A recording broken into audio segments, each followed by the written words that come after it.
So I've got a timesheet in front of me. I've allotted certain amounts of times for certain things. I've spoken with the folks that are appearing with us. My plan is to spend 15 minutes on a few of these items that are really important for us. The rest, I'm going to try to get everybody to be brief, okay? I've allotted 10 minutes for citizens' comments. I've allotted 5 minutes for minutes. I've allotted 15 minutes for a financial check-in. I've allotted 5 minutes each for appearances, 5 minutes for old business, and then I'll clue you into time after that. Okay? I'm going to start the citizens' comments right now. Anyone that has a citizens' comments for the committee, come on up. If we don't get to everybody, I may ask some people to submit their comments in writing instead of actually reading them out. The committee has their norms in front of them.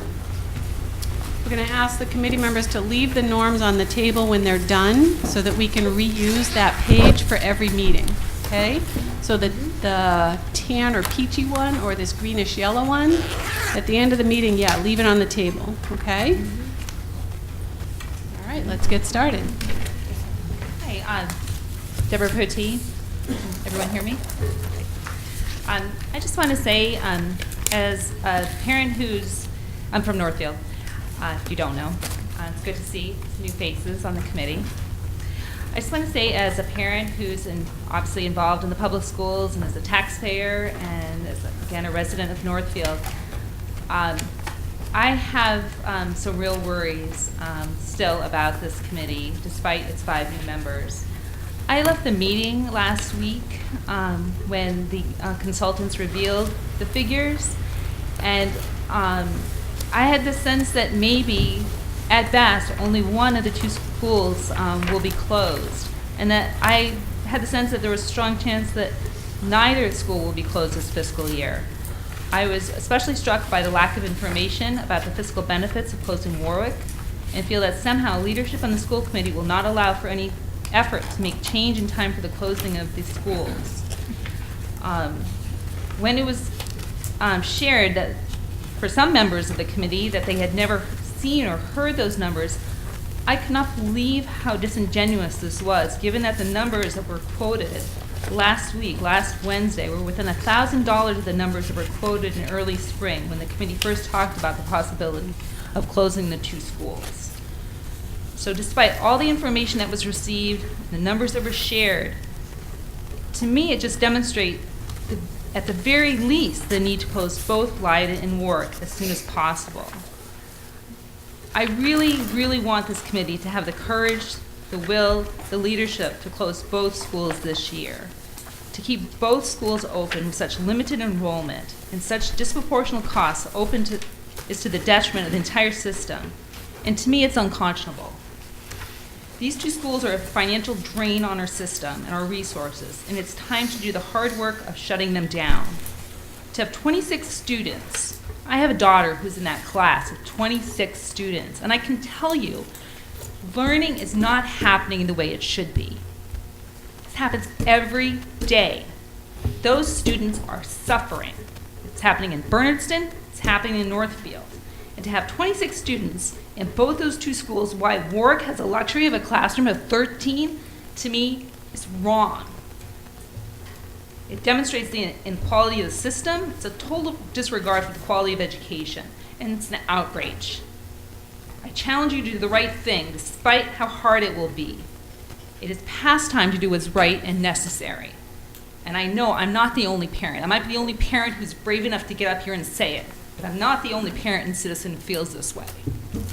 Thank you. Thank you. Are there any more citizens' concerns?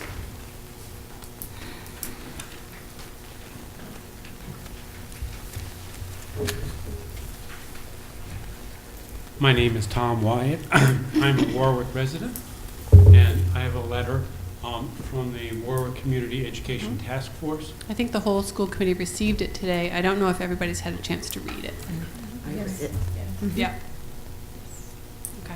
The committee, the task force was hoping to read it here. Go ahead. Yeah. Okay. Yeah, I was just checking.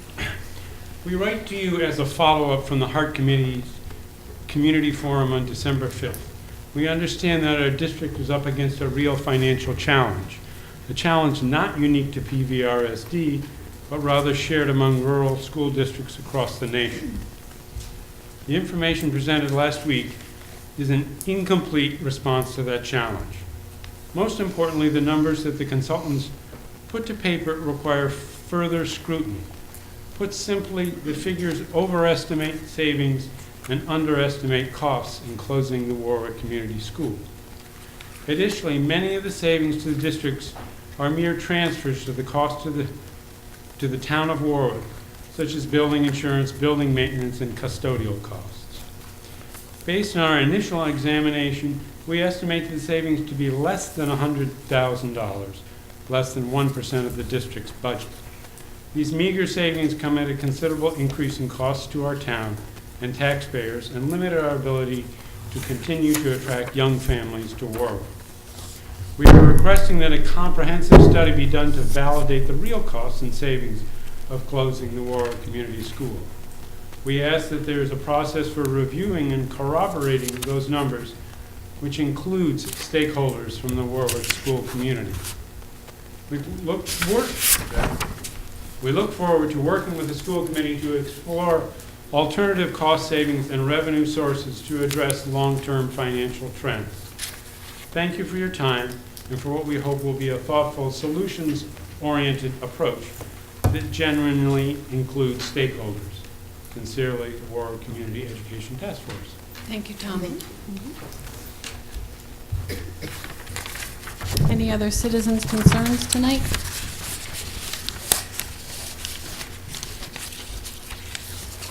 Okay, I'm going to move us on. We have the minutes from November 8th in our packet. Please take a minute to look them over if you haven't already, and make any suggested changes or clarifications. Karen? First is the spelling of my last name. Mm-hmm. It has one L instead of two. Mm-hmm. And I'm going to be the grammar girl here for a minute. Mm-hmm. On page 3, third paragraph down, capital project should be spelled with an A rather than an O, unless we're building a capital building. And on page 4, in the SPED paragraph, it should be 3 and 4-year-olds. Okay? And that's it. Thank you. I'd also like to add that my name is spelled incorrectly. Oh, as let's well. get that It's clear. Lots of new T. members' names are Yeah. spelled Yeah. wrong. Please, thank you very much. Mm-hmm. You already got mine, right? Yeah.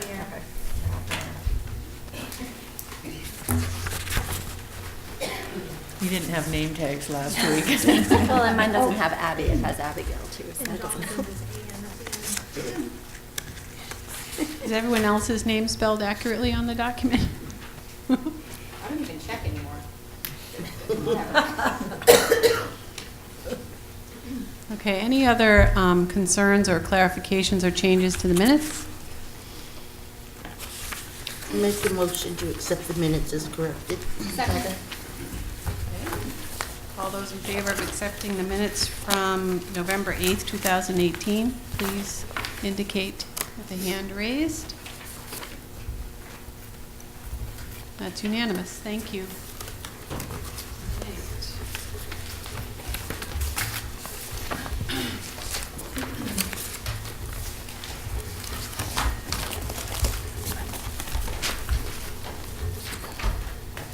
Okay, now we're into the financial section. Accounts payable, financial reports.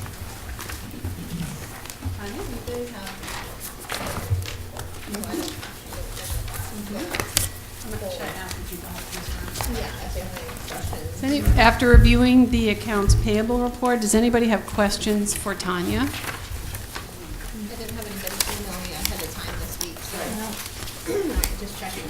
So I will move. Tanya, people can't hear you. Can you speak directly into the mic? Can I just say one thing about the accounts payable? Is it a good process for you for people to address their questions to you directly before the meeting? If they can, I would prefer that. Okay. I know I did that last time where I had just clarifications and questions, and I had about 5 of them, and I just sent them to Tanya ahead of time and got my answers and didn't feel like I needed to bring it up in the whole meeting. And it's easier because then I have the financial system in front of me and I can actually look into this items Jeannie? directly. I think that's a wonderful idea, but other people may have the same question about the So report. if you can't bring it up ahead of time, you can bring it up at the meeting. Okay. You should do both. If you get questions and you get answers ahead of time, they should be repeated for everybody to hear. So, all right, so Robin? I was going to say the same thing that Jane just said, just because we should be transparent about what the school committee is discussing with the Okay. finance. I mean, I was So- just trying to save us time, but I Absolutely. hear that. But So I I'll think just- that the public wants to know. A Give lot a of quick times summary. it's simply a question of who this vendor is or what something specifically is for. So, That's okay, that's easy to do quickly, yeah. right, so you guys have the expenditure report in front of you, as well as it's summarized in the 15 categories or 16 categories that we've spoke about in the past. Everything's where it's supposed to be. Everything's in line. The only item that we're still looking at and monitoring right now is the telephone line, because we've had the changeover in vendors. Through the end of the year, we'll be recouping the cost of those savings, so we're just keeping an eye on the telephone lines. They currently still show in the negative, but the savings that we've seen by canceling some of our lines will offset that through the rest of the year. So we're monitoring that on a monthly basis to make sure that the savings we expected to have, we're actually capturing those. I don't know if anybody has any questions on any specific lines. I provided the same report I did last month that has the categories and the graph. I didn't do the pie charts on every category because I knew tonight's meeting was going to be a long one, so that can be something that I can do for next month. Yours is in 2 sheets. You have the categories and then you have the graph after it in your guys' packet. It was printed as 2 pages. This is just my own. So does anybody have any questions on any of those categories? Yes. Could you just repeat your definition of encumbrance? So the encumbrances are where we put purchase orders into the system to capture known expenses for the year. So if we have a contract with somebody for a set amount, those are the types of things that set purchase orders, are put into the system. And when the invoices come in, they go against that purchase order. So we're holding those funds because we know we have an obligation against those dollars, so that someone doesn't send in a bill for something, or I approve a purchase order, for something, and that money's already accounted for. So it's a way for us to manage the funds that we have remaining available to be spent. Thank you. You're welcome.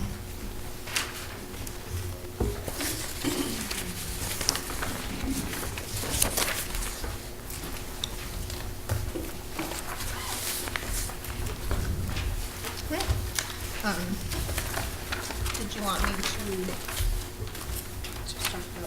So I don't have a whole lot of updates. We are going into budget season, and I think we're going to be talking about subcommittee dates here coming up very shortly. I've spoke with Michael, and I think we're going to try to have a set schedule so that we can move through this budget process rather quickly. I did recommend, with having a whole new school committee and new subcommittees, that the date for the actual vote of the budget would be March 14th again this year, to give us the time that we really need to put into this and make sure that we're presenting a budget to the towns that's adequate to run the district. But we also have the extra added layer that the state actually has to approve our budget before we vote on it. So we have some added time in that process. So just for the school committee to keep in mind. Other than that, we're on track. We have been, our audit was performed last week. They were in and out of here in 3 days, and we're expected to have a draft report at the beginning of next week. They were very pleased with how organized everything was. We got them all the information they asked for ahead of time. It was a pretty smooth process. So I'm looking forward to having those, and that will allow us to move forward with our deficit bonding. The overseer's coming in next Tuesday to meet with John and I to just get an idea of the timing of the budget, what the goals are for that budget, and giving us some guidance in moving forward with that budget process and how we need to communicate with the state as that process continues.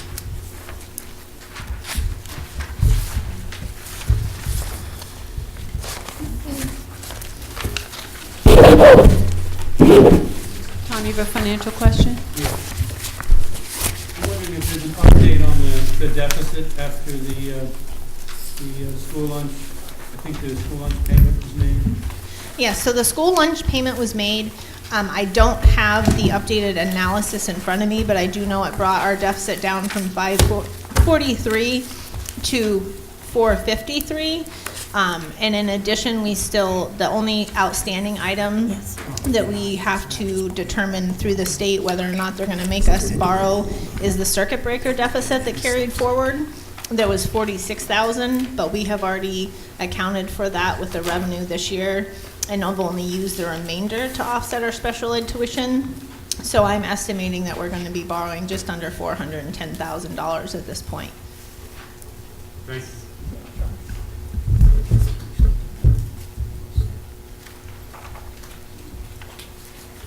Okay, thank you, Tanya, for all your careful Oh. work. I did not go over the revenue report. I apologize. That used to be the treasurer's report, and we did change that. Nothing of concern. All of our revenues are coming in as they should be, monitoring those monthly. Let's give people a minute to find the document. It's behind the superintendent evaluation documents, it looks like, in the packet.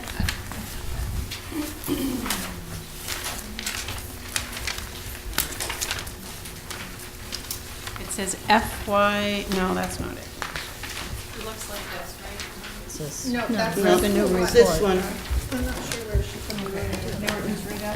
It says revenue report on top. In my packet, yeah, mine too. Top left. Has everybody found it? Yep. Okay, good.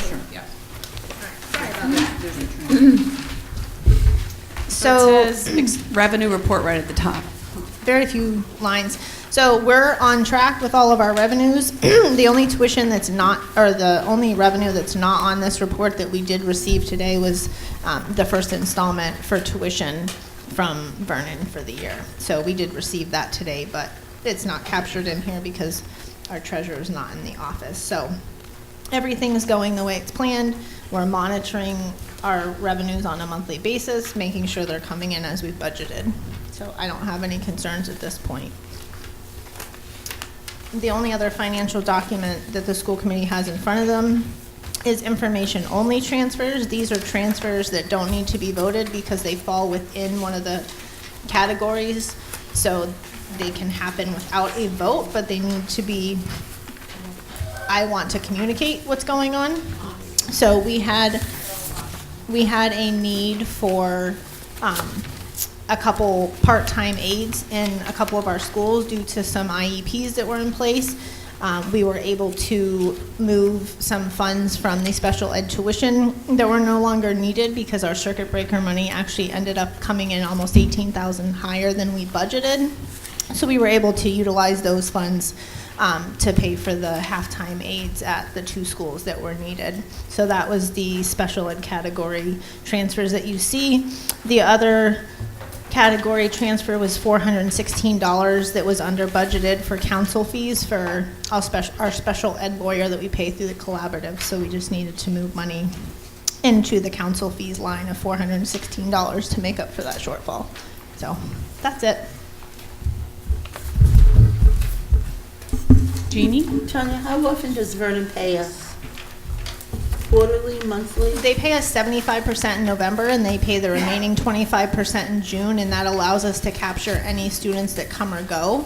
We do have 2 students that are actually going to be coming to us in January, so we'll have an extra half a year tuition for both of those students. Thank you.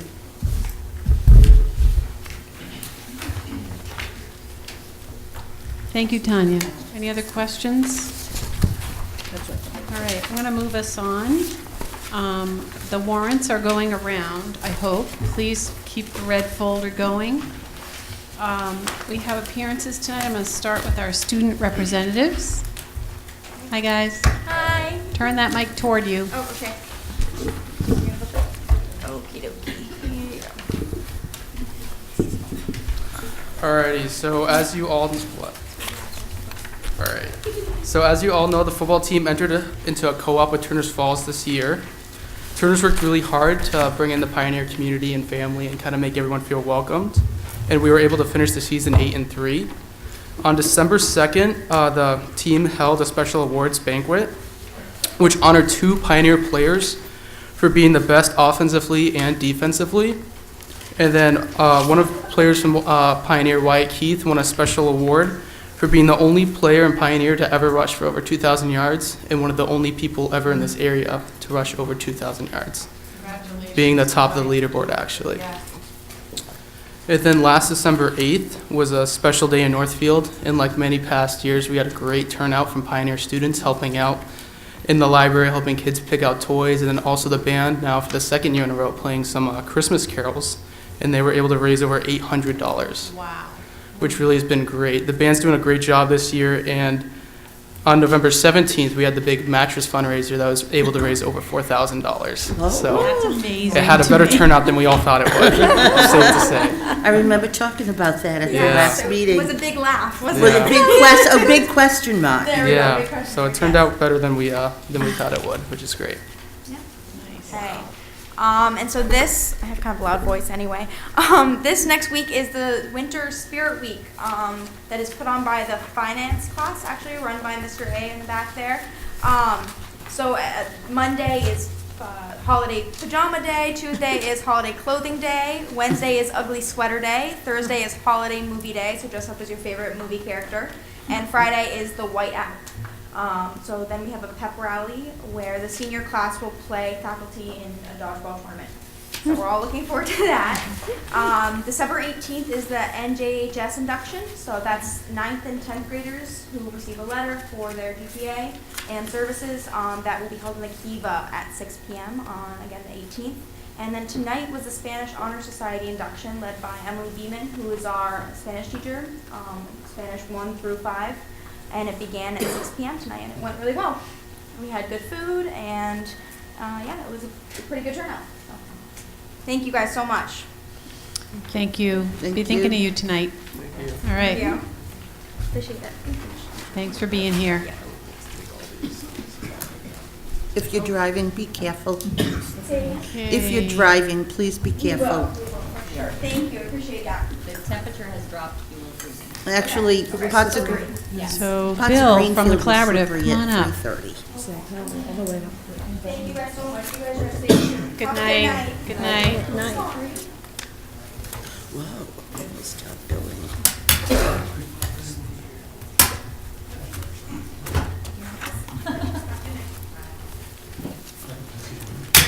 Thank you.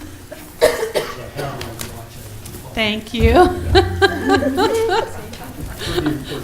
Okay. So, thank you very much for your time this evening. I'm Bill Gill, I'm Executive Director of the Collaborative Educational Services. And before I start, I just want to say I'm visiting all the different member districts, member school committees of the Collaborative. We have 36 members, so I'm spending a lot of time visiting school committees. And I am always amazed at the dedication and the work that folks do. I think it's often unrecognized that you're really emblematic of what American democracy is about. There may be contention, there may be issues, there may be all kinds of things you have to wrestle with, there may be arguments, there may be all kinds of things that occur, but at the end of the day, all of you are here because you're dedicated to the education of the young people of this region. And you're elected citizens, you get no remuneration for this. So I salute all of you for your incredible work on behalf of the kids. And I also want to salute the administration here. I met with John a couple of times. I think he's a very wonderful superintendent you have. I think he's very committed, very energetic. very creative, all things I think we need. And we also have worked with Tanya and other folks on some issues. So I have 4 different things I want to accomplish this evening very quickly in 5 minutes. The first one is to give you a brief overview of collaboratives, because we have new school community members here who may not know what we've been talking about. Then to talk about things we're doing with Pioneer Valley.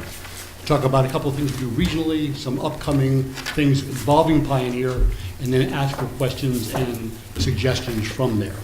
So, what is a collaborative? Well, a collaborative is made up of member school districts. So you are the collaborative.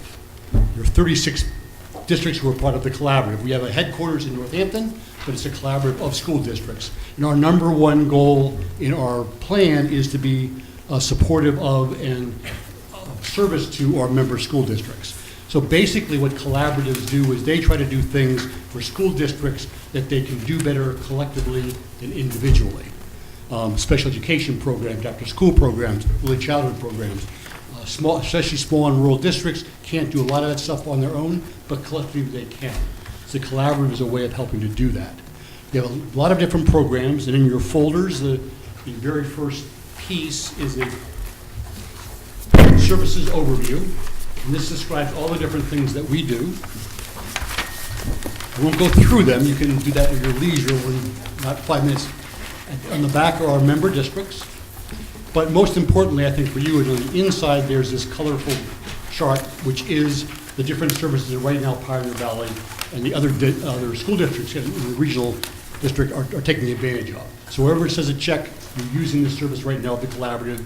For example, you have one student right now at Heck Academy, one graduated last year, and you're doing a lot of professional development with us and so on.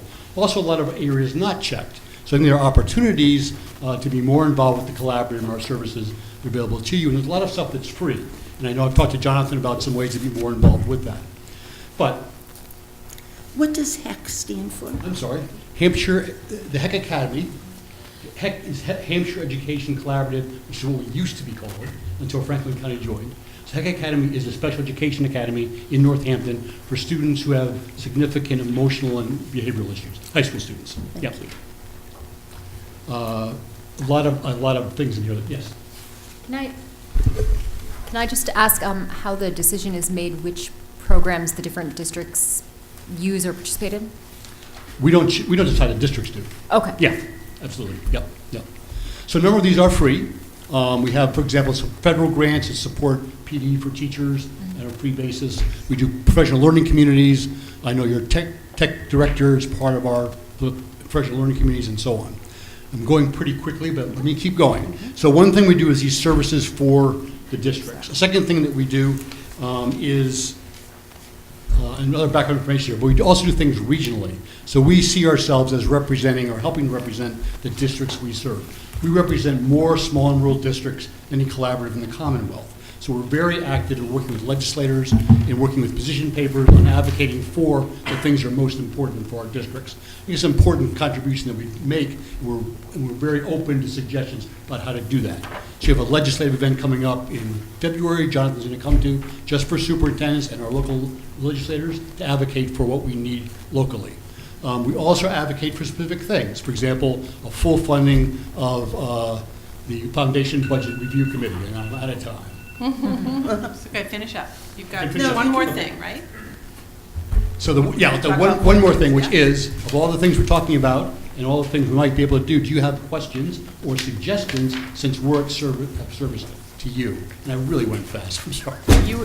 You were under pressure from me, but I apologize. We have a big agenda tonight. Yep. I just wanted to mention, I know when I was on the Curriculum and Personnel Committee, and we were talking about how does our district evaluate online learning experiences for our students, I reached out to the collaborative, and your tech director there, I'm forgetting her name right now, she was very helpful in helping me think about what the resources are and offered to come up at some later date and chat with us about that question. Yes, Angela Burke, yes. Yeah. Yes, indeed, Yeah. Yep. Yeah. So we do a lot of And at kind the of time, we didn't consultation have a as well. tech director, so now Yeah, we have He's one. very active with our Yes. PLC and our work. Yes, Yep. yes, so we can have those conversations in-house probably. Can Bill talk for 30 seconds about just some programming that we've been trying to... Oh, yeah, I'm sorry. Absolutely, go ahead, yeah. that's okay. May I jump in and you can? Yeah, go ahead. No, go ahead. So I had 3 different things I wanted to share, and I'm glad you said that. Yeah. And these are ways that we are, in fact, stepping up to help Pioneer Valley as well as more importantly, your students. The first one is that we're helping to organize a transportation bid, regional transportation bid for busing. I think we have 5 districts involved. We should be able to bring the transportation costs down by being competitive. That's number one, you're part of that. Number 2 is we have 2 special education programs that we're working on in collaboration with your district.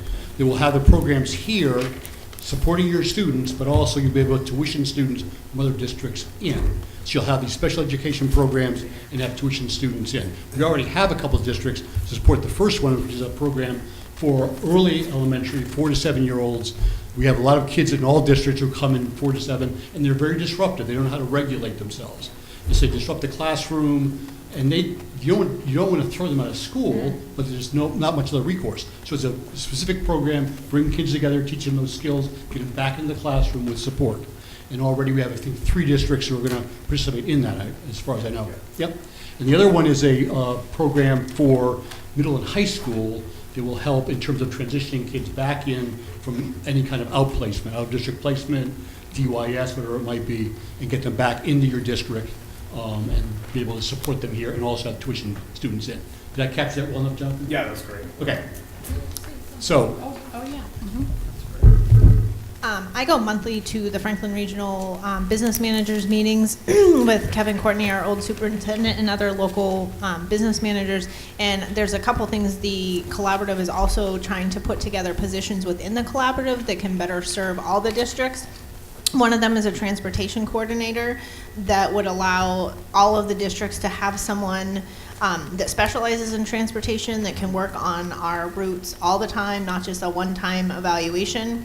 And then something new they just came out with a couple weeks ago they're trying to gather data on, I know, is how they can assist all districts with food service needs, because we aren't the only district that's struggling with how to come up with a school lunch budget. So I was very happy to see that. So Right. They try to create positions within their collaborative that we might not be able to hire a full-time person to do, but can serve a lot of rural districts and not just one. So thank you guys Thanks for for that. adding those things. So if anybody has any ideas like that, send me an email, let John know, he'll pass it on to me. I mean, those kinds of things are opportunities that I think we can really help districts with. So thank you for your time, and let me know if you have any questions outside this meeting. Thank you for coming all this way on a difficult-to-drive night, Bill. It was my pleasure. We appreciate your work. Thanks all. Thank you. Okay. So now we have the chairs of the 4 finance committees that requested some time with the school committee.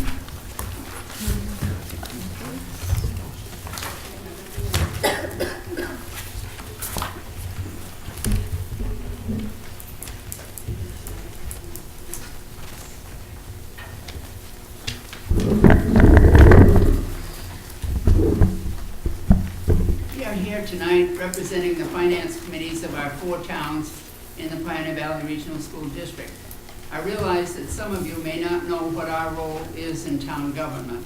By Mass General laws, we have the responsibility to make recommendations to our voters on any money requested at our respective town meetings. In order to do that effectively, we have to consider all of the financial needs of our towns. In my case, that is Northfield. I'm Lois Stearns, I'm chairman of the Northfield Finance Committee, where our budget in Northfield consists of many accounts sorted into the following categories: general government, public safety, education, public works and facilities, health and human services, culture, recreation and other, as well as debt service, insurance, and retirement. In our recommendations, we have to try to balance the needs of all of our departments. While Massachusetts enacted Proposition 2.5 many years ago, there are some that think that each budget would be entitled to an increase of 2.5 each year. That's just not possible. There are some costs that we cannot control that may have increases exceeding 2.5%. Health insurance, other insurances, utilities are a few. It is our job as Finance Committee people to make recommendations using our available funds to cover what we feel are the most important needs of our particular town. To explain why we are here tonight. Back in August, as many of you will remember, we held a meeting of select boards, finance committees, Mary Jane Handy of the State DOR, and Jay Sullivan of DESE Department of Elementary and Secondary Education, and the school committee. At that time, the state people advised that the school committee should start the budget process in October and involve the town officials. In anticipation of that, Select Board and Finance Committee members met in October to discuss our concerns. One item that was agreed upon was that each town's finance committee would meet and come up with what they could recommend to their voters for funding of the Pioneer Valley Regional School District for fiscal '20. Then the chairs of the finance committees would get together to agree on a position that all could support.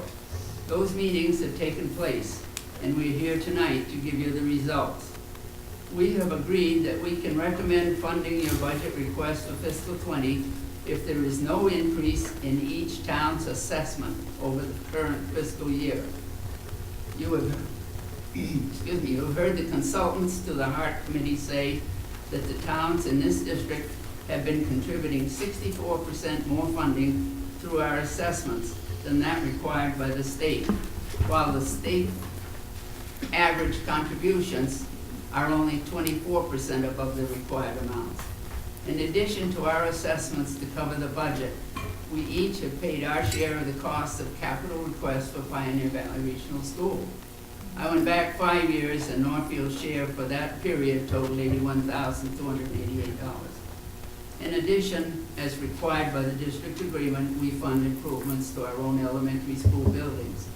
In Northfield's case, we have invested $337,500 over the last 5 years to cover such things as carpeting and floor coverings, porch/roof repairs, locks, kitchen vent, window repairs and some replacements, wiring upgrades, and parking lot drainage and paving. We also applied $30,000 of our community preservation funds acquired through taxation toward replacing children's playground equipment this year. Our towns cannot continue to provide increases in school funding. We as finance committees must think of our other departments as well. Each town has its own needs that must be funded. Some have been put off too long. We also must think of our taxpayers and of not asking them for additional money. I have heard some of you say that you feel that as members of the school committee, your primary responsibility is to the children. Yet some of us question the need for increased administrative costs in this responsibility. The message I'm conveying regarding the Pioneer Valley Regional School District fiscal '20 budget is that the Northfield Finance Committee supports the position agreed upon with the other towns, and that is that we are willing to recommend the district fiscal '20 budget request to our voters as long as it does not result in an increase in the assessment to any of the 4 towns. Thank you. Thank you. Can I have a copy? allowing us to speak Just a with you second. tonight. Lois, can I have a copy of that? Yeah. Thank you. I'm going to pass it along. We've made one copy for your secretary. Excellent, thank you. As Lois has pointed out, each town has multiple financial responsibilities and finite income. You, the school committee, may feel, and rightly so, that you submitted a level budget for fiscal 2019 prior to your final adjustments. However, the assessment to Bernardston rose by 3.17%. In addition to that, we paid for capital expenditures. Let me share some of the recent capital expenditures that have been covered at PVRS. Carpeting in the guidance suite, Kiva, library, and 5 classrooms. Repair of the entrance road, window tint, gym wall pads, 2-way radios, air conditioning in the tech room, gutters, main entrance sidewalk repair. The total of those projects came to approximately $110,000 divided among the 4 towns. For the 3 years prior to that list, the projects totaled in the neighborhood of $200,000. In addition to capital projects for the high school, as Lois said, each town has provided capital expenditures of their own elementary schools. In Bernardston case, those totals are approximately $162,000 for the years in the list that I read earlier, and $131,000 for the prior years, or a total of almost $300,000. So what's the point? The point is to emphasize that we, the towns, are not opposed to good education, but it needs to be affordable. When we asked the DOR and DESE to come to PVRS again in August to discuss with the finance committees and the select boards the state's possible rescue of the financial situation here, we promised that the questions would come from these bodies and that the evening would not become another forum similar to the one held earlier in that year. Many things were clarified that night, and the state people gave us some excellent suggestions. One of those came directly from DOR, and it was this: the towns of the district should give the school committee the amount of funding they are able to provide for the next fiscal year. As Lois has stated, the select boards and finance committees met, and in that meeting charged the finance committees and the chairman of those committees with projecting our future capabilities. Each finance committee met and discussed their own town's situation. Then they gave their chairman a decision on what the town should be able to support. Armed with that information, the chairs met and reached a compromise to present to the district. We determined that we should present our conclusions to the PVRS Budget Committee at their first meeting. Since for a variety of reasons that meeting date is yet to be set, and since we are now in the month of December, and since we have seen no information about schedules for Budget 2020 talks, we decided it would be best to bring our findings directly to the full school committee tonight. The compromise, and I emphasize compromise, reached by the town finance chairs is that we can support PVRS budget, which will not increase any town's assessment over the assessment they received in fiscal 2019. We look forward to receiving the notice for the first budget committee meeting and for the schedule of meetings to discuss and compile the PVRS 2020 budget. Before I thank you for your time, we should have the other two members introduce themselves. I'm Dawn Maggie, unofficially from the Warwick non-existent Finance Committee. I was encouraged to hear Mr. Deal's discussion of collaboratives, but these are critical times and critical action is required. And so I hope further steps are being taken to accomplish further consolidation of districts. For example, I'm told that Berkshire County has 2 districts. That's an example, but we need to increasingly utilize economies of scale. I would like to know what the district is doing to reduce the spending gap between the current spending and that recommended by the state. And finally, towns do not exist to fund the irresponsible spending of the district. There are limits to our funding abilities, and we are fast reaching them.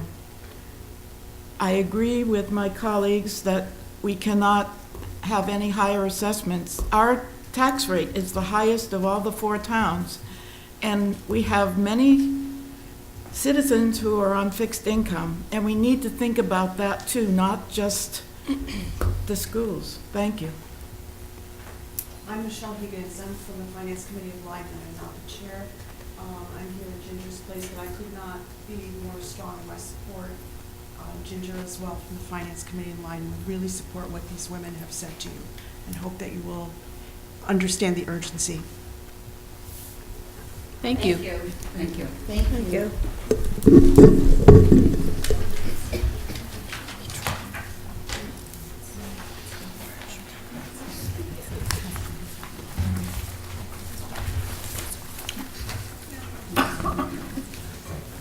Okay, it's time for the principals and administrators reports.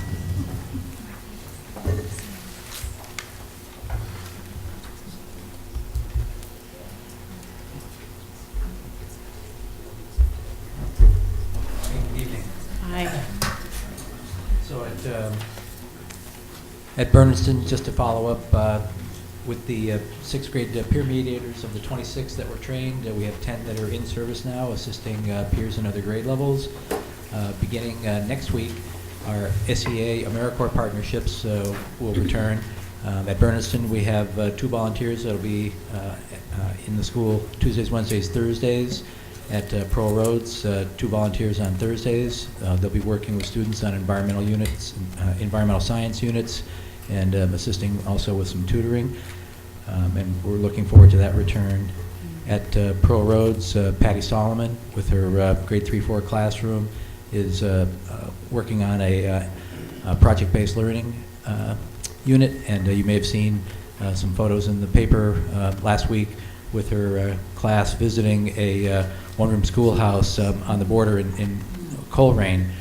And they'll be also doing a unit with a residency with a retired civil engineer, Sarah Campbell, and they'll be working on maps and other things to study more about Leiden.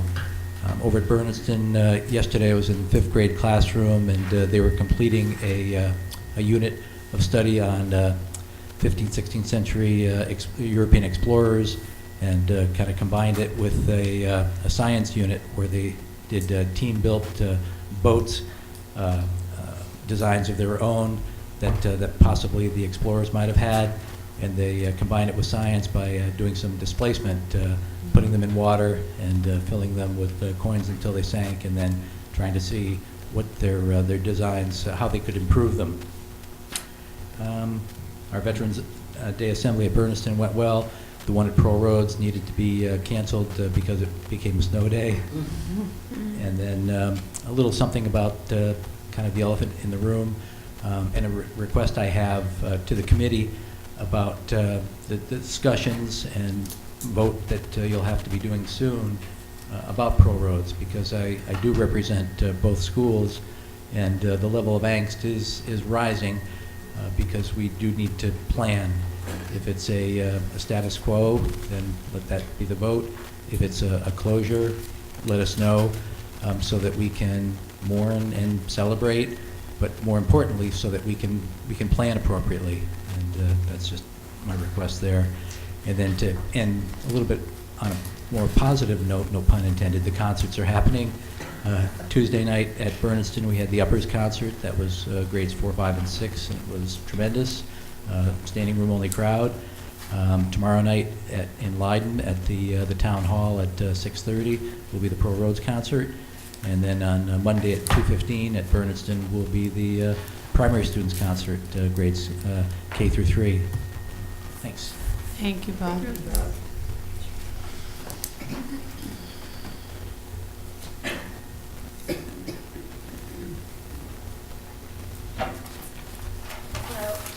Very brief.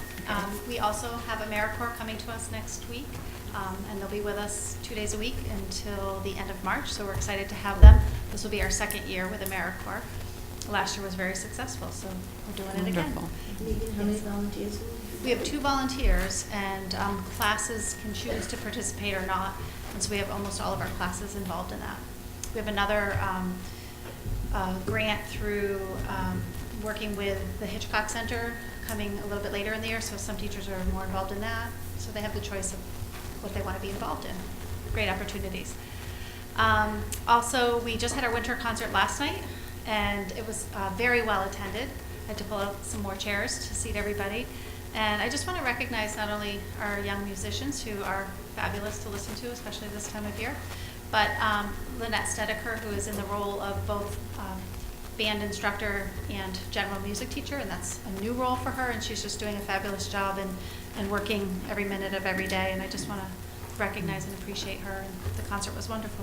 Excellent. And lastly, there's a lot going on, but just I want to be brief, but I also want to just say that in Northfield we have a building utilization committee that is made up of myself and Kathy Wright and Chad Glover, who have been on it for a long time. Tom King, our former principal, joined last year, and then we meet a few times a year, and we met this morning. Tim Brindle joins us as well, And today, Julia Blythe from the select board joined us, I think more as a representative of the Heart Committee, but it was really nice to have her to be hearing the conversations around the many needs that we have for capital projects in the very old building of Northfield Elementary. But thinking about 5-year plans and whatnot, and I think it was just a very healthy conversation. It was nice to have select board members a part of that too. I think it's a good, Absolutely. good model to use. Yeah, great. Thank you. Thanks, Megan.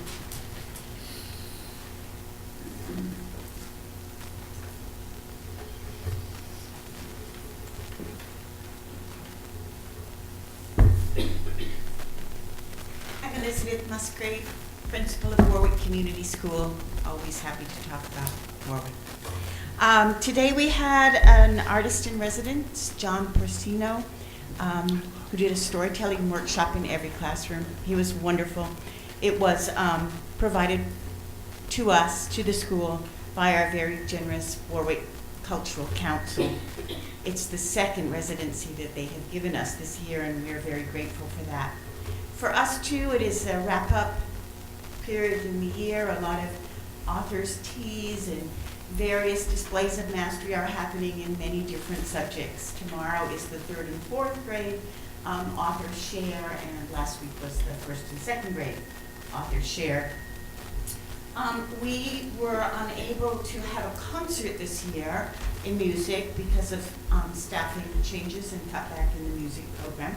But as ever, Warwick community staff and our PTO and community members stepped up to make a really wonderful event. We had an event on Tuesday night, which was a sing-along and other kinds of activities, celebration. It was very well attended, and as ever in Warwick, it was full of warmth and learning and excitement. We all had a very good time together. We hope that by springtime that our children will be prepared to perform their music. Thank you. Thank you, Elizabeth.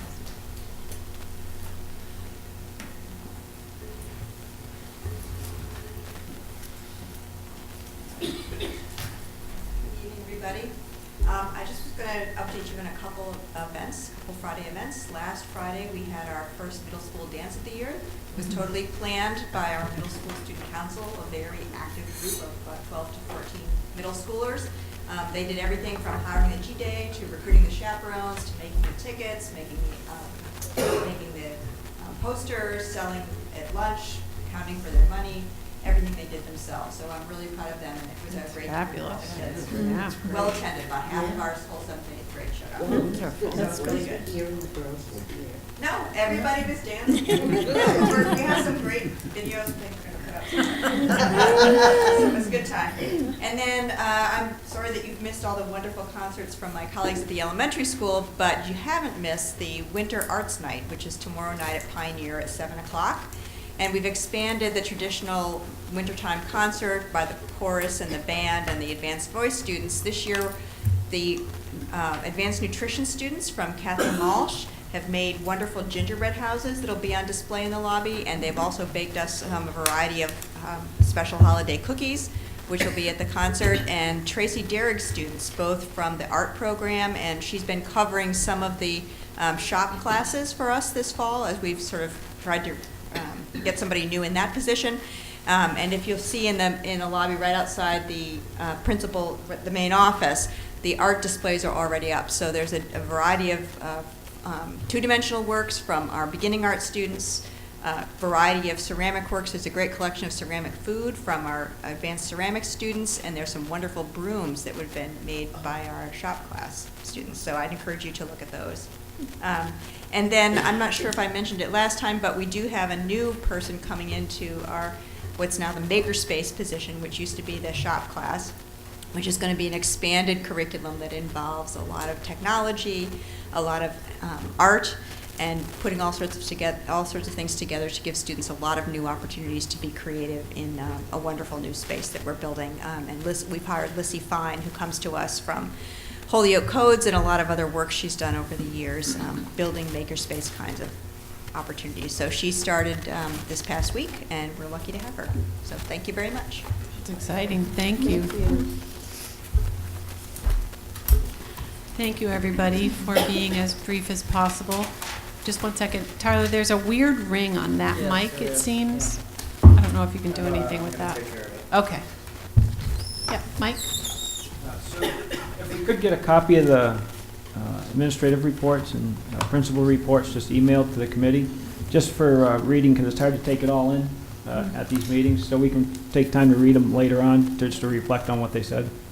Okay. Do you guys write up your reports? They don't usually. They speak contemporaneously about what's happening in their schools, and we get their newsletters.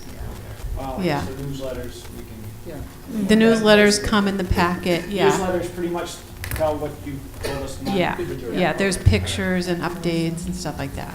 Yeah. More so probably the newsletters. Yeah. The Even more so. the newsletters are actually more thorough. Yeah. Okay. All right, so now we're going to hear from our superintendent. Hi, I'd like to call up Ernest Abramian. He's a science teacher and a health teacher here at Pioneer, just to talk about some new courses to start off my report. Hey, everybody. Hi. Hi. Sorry. So I'm just going to be, thank you. I'm going to be as brief as I can.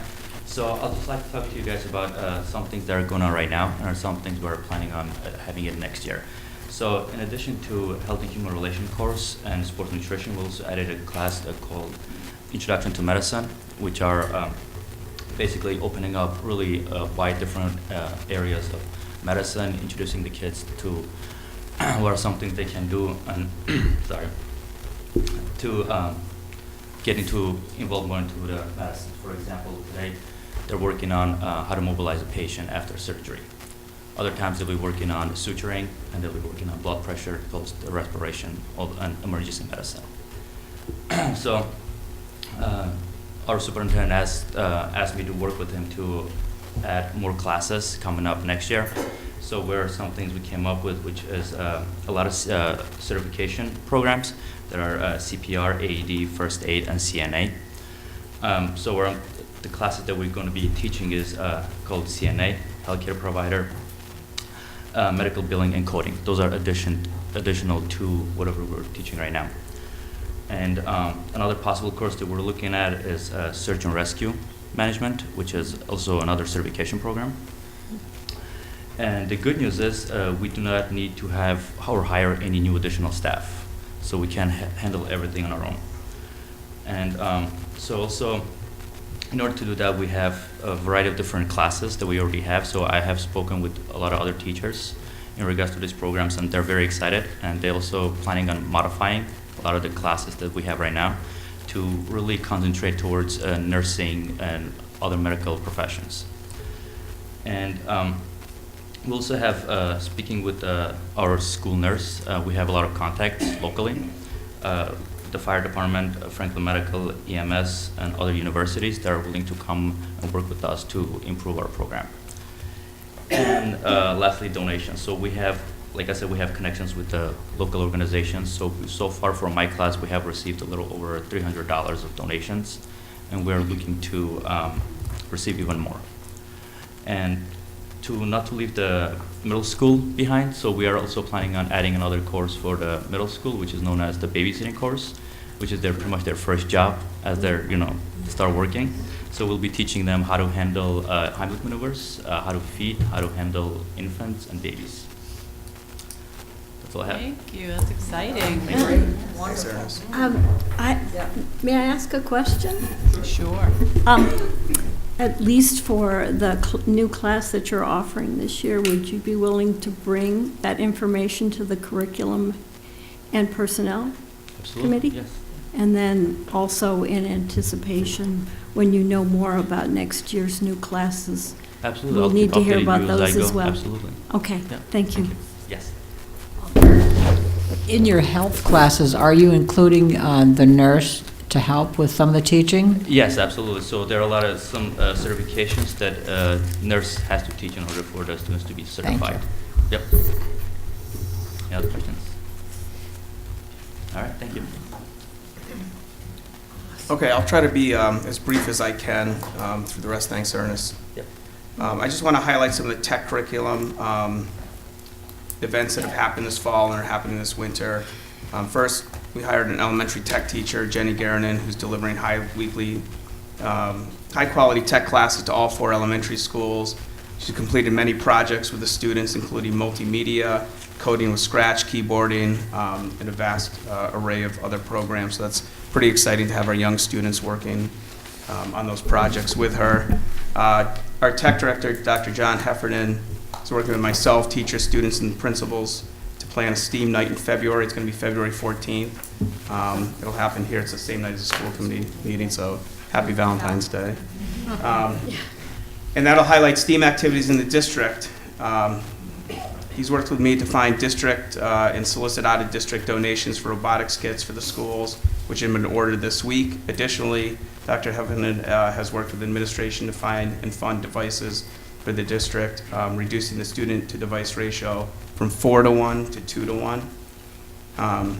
Just so you know, STEAM is an educational approach to learning that uses science, technology, engineering, the arts, and math as access points for guiding student inquiry, dialogue, and critical thinking.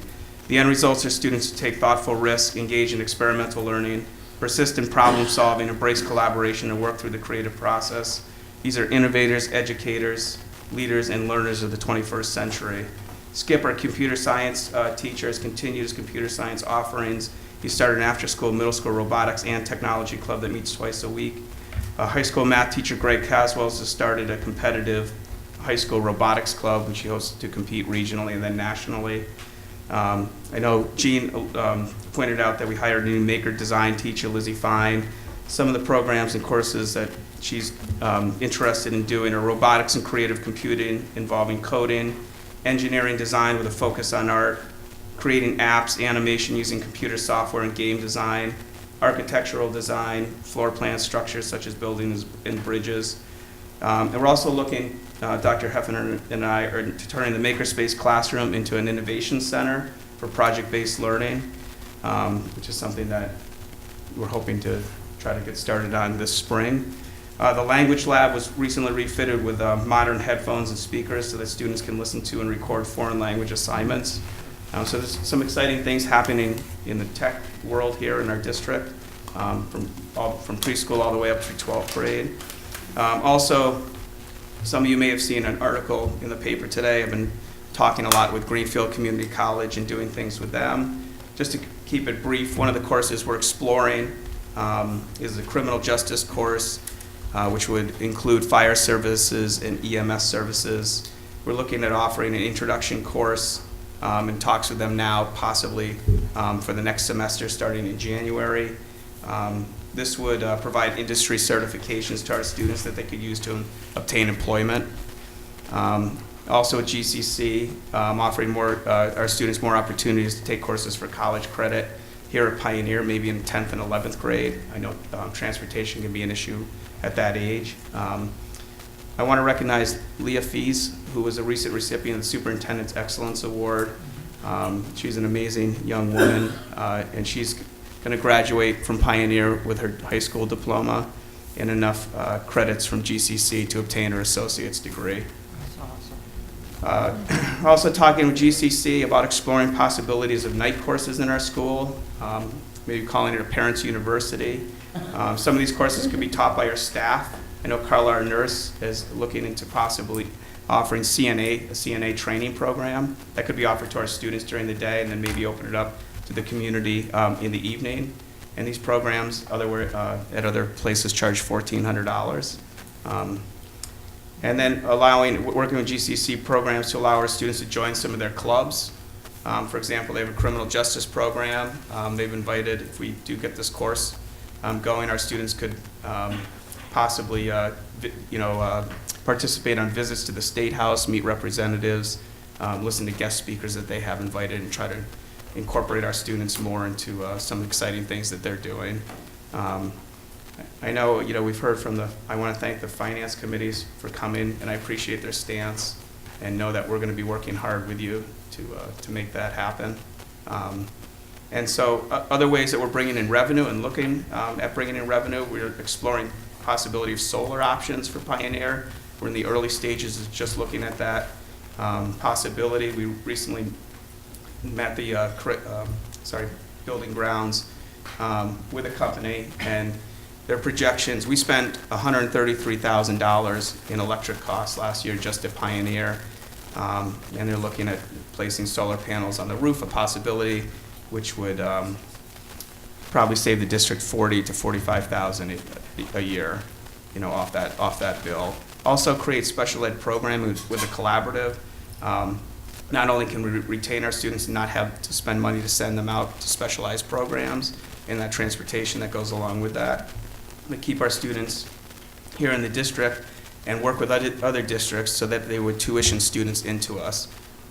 Those tuitions for each student, if we receive them from another district, are usually around $45,000 to $50,000 per student.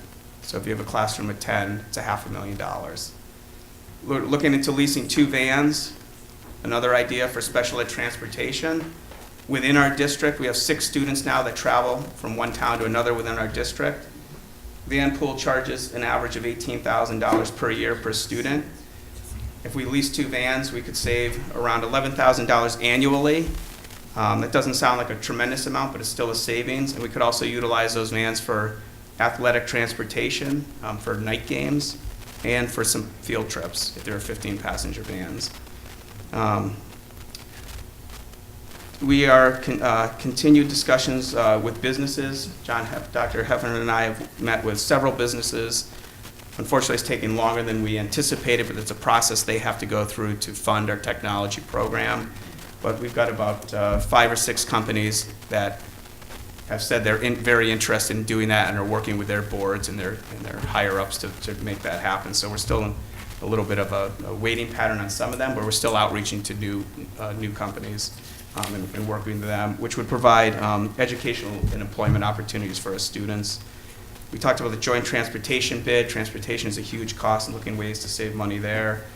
On a smaller scale, looking at going with a new company for copiers, Rico, which will save a few $1,000s a year.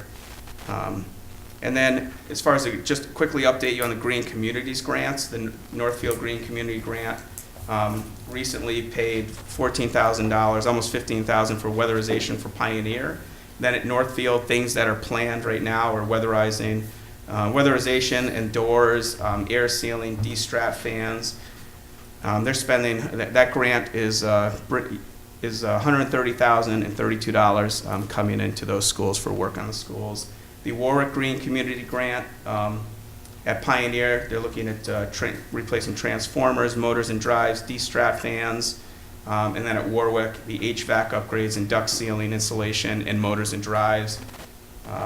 That's another, let's see, almost $115,000 worth of work that's scheduled to be done. So I want to thank them for all their hard work. And then that's it. Okay. That was quick enough. I have a request. Because we use Google Docs and Gmail, which is all kind of, because I'm not very computer literate, part of the same package. I don't know if it comes under Google Apps or not. Would there be a possibility of having some type of a session to teach all of us the optimal use of those programs? Yeah, we can do that. Yeah, we can arrange that. Because, there's For school committee business and documents and stuff. Well. Or just in general? In general, because you have Google Docs, then you also have email. Under that, you also have the calendar, you have sites. Sure. There's about 12 different categories, and we've got it within the school system, and it would be great if we all could use it. Yes, I'd be willing to do that. Thank you. Mike? John, do you want to touch on the music program? Yeah, I could touch on the music program now. I didn't know if you wanted me to wait till the section about the rural aid, or you want me to wait till the rural aid section, maybe. I could touch on that. Is that all right? Because I have a lot of good Yeah, chunk of yeah. time for that. Any other questions? Okay, lots of good news, exciting, innovative news. Yes. One thing I thought might be helpful is if we could define makerspace and innovation center for people, because I think it took me a while to realize that the makerspace we were talking about was formerly thought of as a shop. And just so we all know what we're talking about, just get a little update on the lingo we're using. Yeah, and makerspace is a term that means different things to different people. So I'm going to give you my take on it. In general, is a place where kids can come in and solve their own problems. Okay, so and it's a movement across the world really where people are doing this instead of waiting for companies to come up with expensive solutions that they pay for. It's a kind of a grassroots movement where people come in, they fix things that companies don't want to fix anymore. They invent things, and there are machines there to do that. Could be 3D printing, could be traditional shop machines, circuitry, computers. And so we want to provide that for kids too, so that instead of us saying, here's the problem, kids, you solve this problem that I made up, eventually our long-term goal, because this is what we want people to do when they're grown up, right, is to invent, create, solve the problems that they want to solve or that need solving. And Innovation Center would just be our kind of name for our maker space to really focus. I think that we just like that name better, but it's really the same idea. So kids can come and innovate and yeah. And I will talk about it a little bit later, but we're starting soon robotics from kindergarten up. So the idea is, wow, if we really have kids inventing, creating, engineering from kindergarten, what fantastic things could happen by the time they get to high school. We provide this innovation center to enable them to do that under our guidance and support.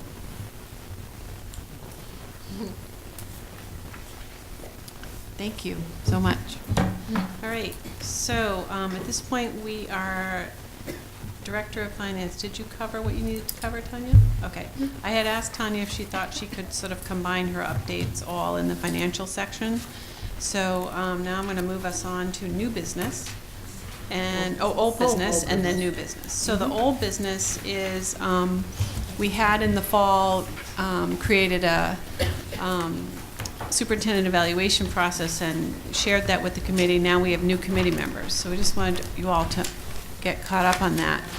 The evaluation document got sent to you. It is a document you can use electronically. You can actually type in it and send it to the committee electronically when you're done, or you can write on it and submit it to us as a written document, paper, that sort of thing. So depending on what you're comfortable with. I'll have Karen check in with us a little bit about timelines. Right. And everybody should have gotten John's goals, and John will send us his written evidence sometime late December, beginning of January. Mm-hmm. Okay? Right. Okay. So if you have not used this document before, you'll want to make sure that you give it a good look and try to understand the categories and how they mesh with John's goals. Mm-hmm. The yellow highlighting should help you do that. Yeah, yeah, and I realize the one you received in your packet doesn't have that, but you can either highlight over it or download your own. Well, and the one that came online should be in color. Right, it is gray for you. So as Sue alluded to, there are a number of dates and deadlines that you should be aware of. The first of those is each of us must complete an individual evaluation of the superintendent before February 7th. That is the date by which they have to be delivered to the collators on the C&P committee. The evaluations are based on the superintendent's goals and evidence of progress towards meeting those goals. The superintendent, in a communication to me, said he plans to supply us with updates on his progress and evidence in early January, before our full school committee meeting. The second date that you should be aware of is February 14th, again, sorry. At that meeting, the results of the mid-year evaluations will be presented for discussion. And then the following month, at the March 14th meeting, there will be a discussion and decision regarding contract renewal. And by the present contract, this decision must be made by March 15th. I think we still have to figure out what to do if there's a snow day on the 14th, but we'll try to come up with some plan. And Russell can probably advise us what we need to do, yeah. Yeah. March 14th is also a scheduled meeting? Yes. Yes. Yes. Wanted to make sure I heard that right. Yes. Karen, did we receive that, what you just read? No, you mean the three dates? The dates along No. with the other, the base star, because I didn't have. No, you that have was- not. That was my planning document from the CNP meetings that we had. Is there any way that the vital information in that, those three dates? Sure, And sure. the, Yeah. Yep. Mm-hmm. and that one other, the evaluation is based on?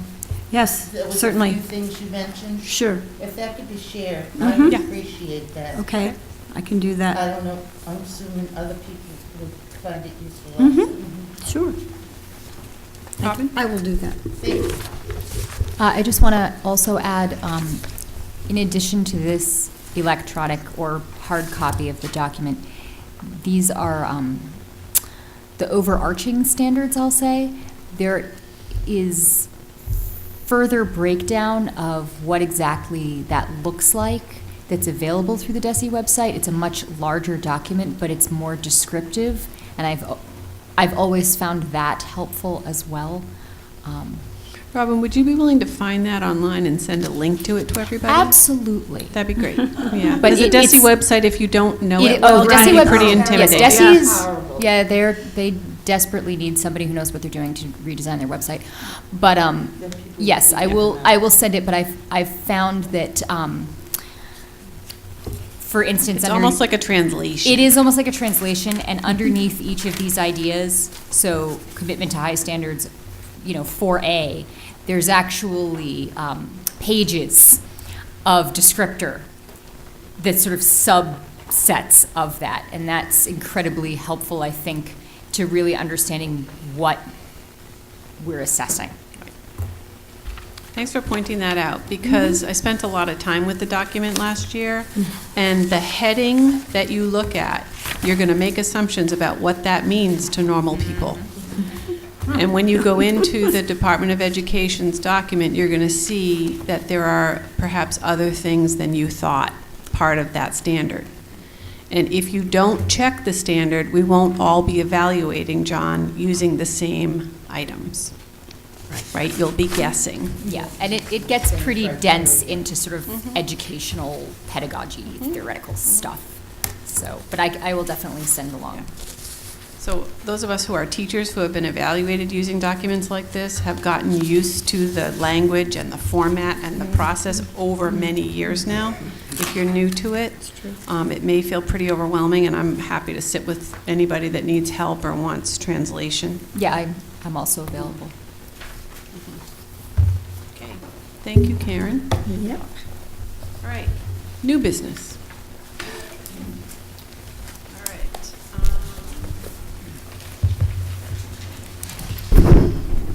So the first item is new subcommittee assignments. And thank you to Kristen, who wrote to me and reminded me that the committee actually is supposed to vote on the committee assignments after they're done by the chair. So, Kristen, do you want to refresh us on the policy that you found when you were reviewing our policies as our new policy chair? Excuse me. The policy basically states that when a new subcommittee chair and group is formed, it has to be brought to the school committee and voted upon as a whole by all members of the school committee in agreement with what's been identified here. Thank you. Welcome.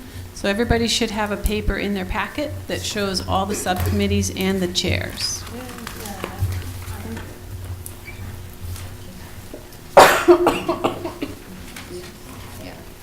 So Sharon has a question. Can we just vote on the whole slate, or do we need to vote on each subcommittee? If everyone is in agreement to this, we can vote on the whole slate. So someone could make a motion and we could discuss. Second. What are we accepting? The appointments as presented. Facetious here. Oh, my God. Lois, you have a question? Yes, may I ask why each town isn't represented on each committee?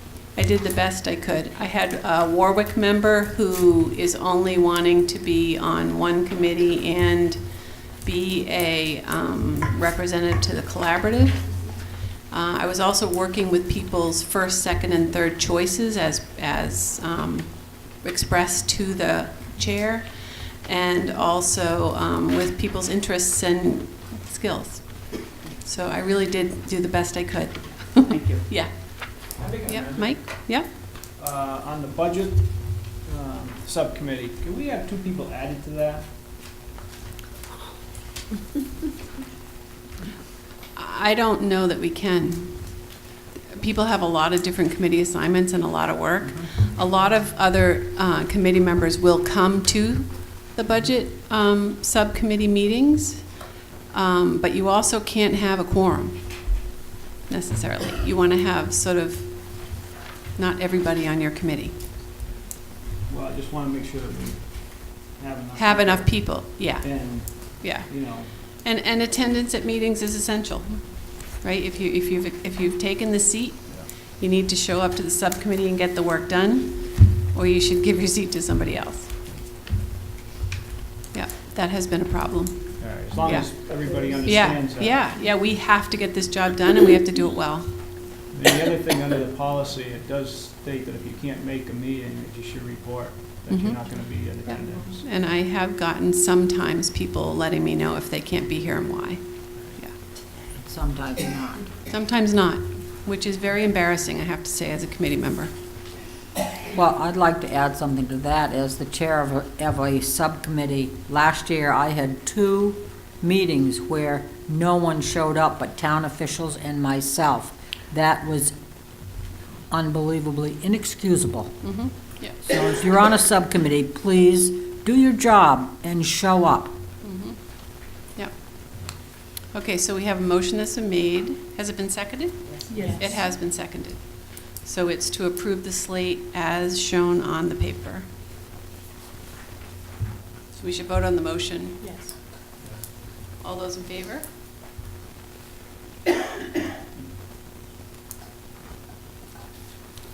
That's unanimous. Thank you. All right. Calendar discussion. Who's really good at this? Because I am not. Mike, do you want to talk? Discussion-wise, budget subcommittee. I'd like to see a meeting next Wednesday for the first meeting, and then to set on the calendar the second Wednesday and fourth Wednesday of every month for set meetings. There may be additional meetings added to that, but we need to get a set schedule for the budget subcommittee and the other committees, but right now, budget is a real priority. right. So So one thing is you might want to poll your committee first and see if people are available or not available on different days. well, I think we need to set the date for next Wednesday, but I would like to see whether it's a Monday or a Wednesday of the second or fourth week, twice a month.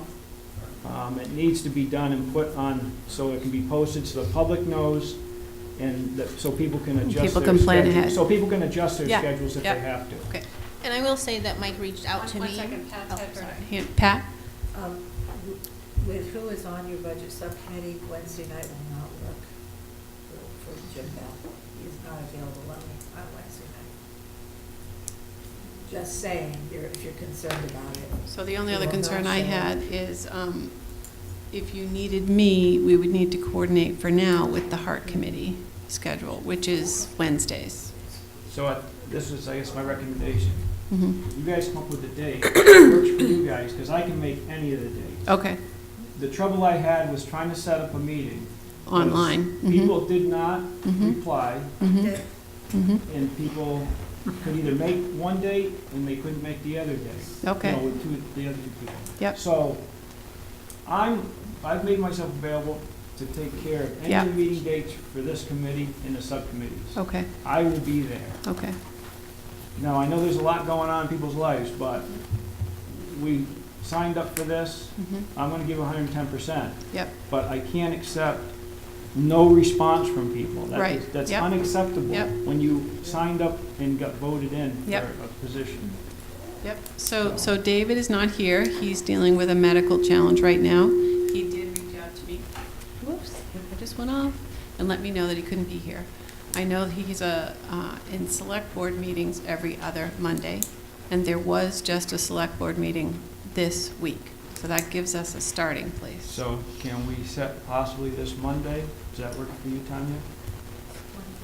And Pat, does it work for Have you? negotiations.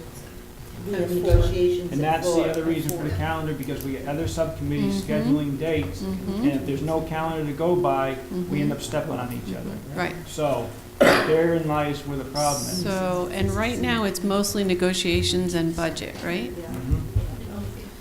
Mike did reach out to me as being the director of finance. It's also important that I can be at every single one of these meetings and did ask the nights that I would be available every week, and those are Mondays and Wednesdays. I also did strongly recommend that we meet before the holiday break, as getting together over that time is not possible for myself because I will be out of town. So if Monday, Tuesday, or Wednesday works for anybody next week, I am not required to be at the negotiation meeting, and if it means that we need to meet on Monday, none of the rest of the members, except for unfortunately Sue, have to be there for that. So if we could have an initial meeting with, you know, as few of us as possible to kind of discuss a plan, I would greatly appreciate that, because that's going to set the tone for what my process looks like also here at the school on a daily basis. Just a reminder, you have a meeting 4 o'clock on Monday. Monday, I know. We could also meet later on Monday. We We could could do- meet at 6:30. That works for me. I mean, I don't mind doing 2 meetings, that's not a problem. So we wouldn't want to do that all the time. It No, does, but it we is need to get- exhausting if people have We worked need all to get a day. baseline. Yeah, and we need to get, absolutely. because the Yes. boards from the town, Yes. they need, Yep. they need to see that we're working on this and we're not doing it. Monday at 7, is that a possibility for most people that are on the budget committee?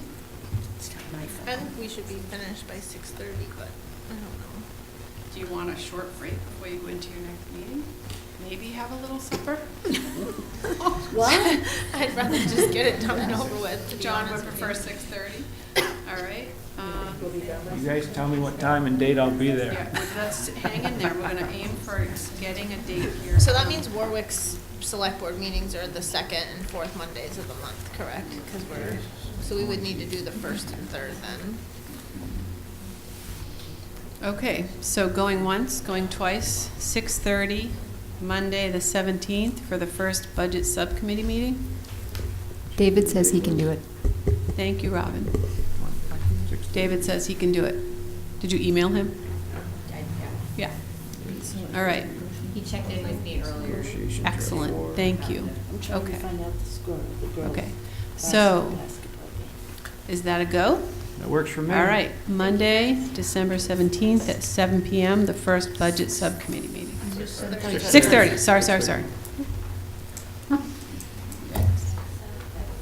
6:30. See you there. I'll be there. Another thing you need to take into consideration is the schedule of selectmen's meetings in the 4 towns. I understand that, along with all the other schedules that are involved. There's always Sunday night. That's family night. Sharon? I wonder if it would be worthwhile to work on a master schedule for the whole committee and the subcommittees with the town select board meeting and finance committee meetings. If we could see it on one big, Mondays and Tuesdays at this town and John, that's so on and so something forth, Stacy and then we can work from there. Sue? All Sue? right, so I'm gonna take people in order. I'm gonna let Sharon finish, and then I'm gonna call on other people. So if, to start the new year off, have a master schedule or come up with the dates Perhaps C&P could meet one particular night, and negotiations could meet one particular night, and finance committee meet one particular night. In a predictable way, you're and talking so on about? and so forth, in accordance and taking into consideration what nights the select board and finance committee, if they can get to us their dates, and then we can coordinate all of it, so we can put it on a big, We can That's what you were looking for, put right? that, That kind of a thing? That's what, in Right. general, Robin? the whole. so attached to the email that the district provides is a calendar that can do that and can ding your phone to remind you where Can you you're say supposed more to be. about what calendar you're talking So about? attached to your Google email account provided by the district, there is a shared, we can create a shared calendar It's always something. that all of us can see, that, and it's already in existence. We just have to load stuff into it. Yep, that's one of the apps that, or whatever it calls, I was referring to when I asked So for some. when you open up your email from the district, there's a little waffle at the top, and if you click on that, it will expand, and one of those things is a calendar, and we can just put everything into that calendar, and then everyone can see it. So there's a way that you enter things into your calendar that tells the calendar to share them with a group. It's a shared calendar. It's a shared calendar. But that doesn't take the towns into consideration. But we can put them on there. We can put them on there as part of the group. are you volunteering to do that? If, it's actually very easy for me to do. Good, that'd be great if you could. So would you be I willing would to just set need that up? the information of what dates we want put in, and then I can set that up. And I think that when we come up with these days, it would be very nice if everybody could cooperate. I mean, no one night is perfect, but when you have other meetings, you just can't put yourself that thin. I mean, but if it's, I want to go to the gym that night or whatever, that's a laugh, but anyway. Mike? Jane I'll take pointed you to the out, gym, Sharon. 48 hours notice, Yeah. so this Monday, we're on Thursday night, so we can't. Well, we couldn't vote on anything. Could we meet and not vote on anything? I think No. It's a public Because it's a public meeting. So it still So requires a 48-hour we have to have it notice. posted on our website, because our website is our legal posting, right? By Tonight. 6 o'clock tomorrow morning, or however soon we could get it posted. It'd be 48 hours from the time of the meeting, and it's business hours. So we would Business have done it days. tonight, so how does Tuesday work for? Any day works for me. Darn. Anybody else? Awesome. Won't be on my We had a committee. CMP scheduled for Tuesday. We do. Meet at 9 o'clock Monday night. That's right. You're gonna be there, you're gonna be there, Jane? So CMP is scheduled for Tuesday and Heart Committee is Wednesday. So, Do members of the committee know how to access that calendar? You? Yes. You're awesome. No, just because I use it at my job. Is there any So- way that you can pull up? boxes. The waffle. The waffle. All right, so we've had Robin offer to set it up for us. I'm going to move us on from that to actually getting a date.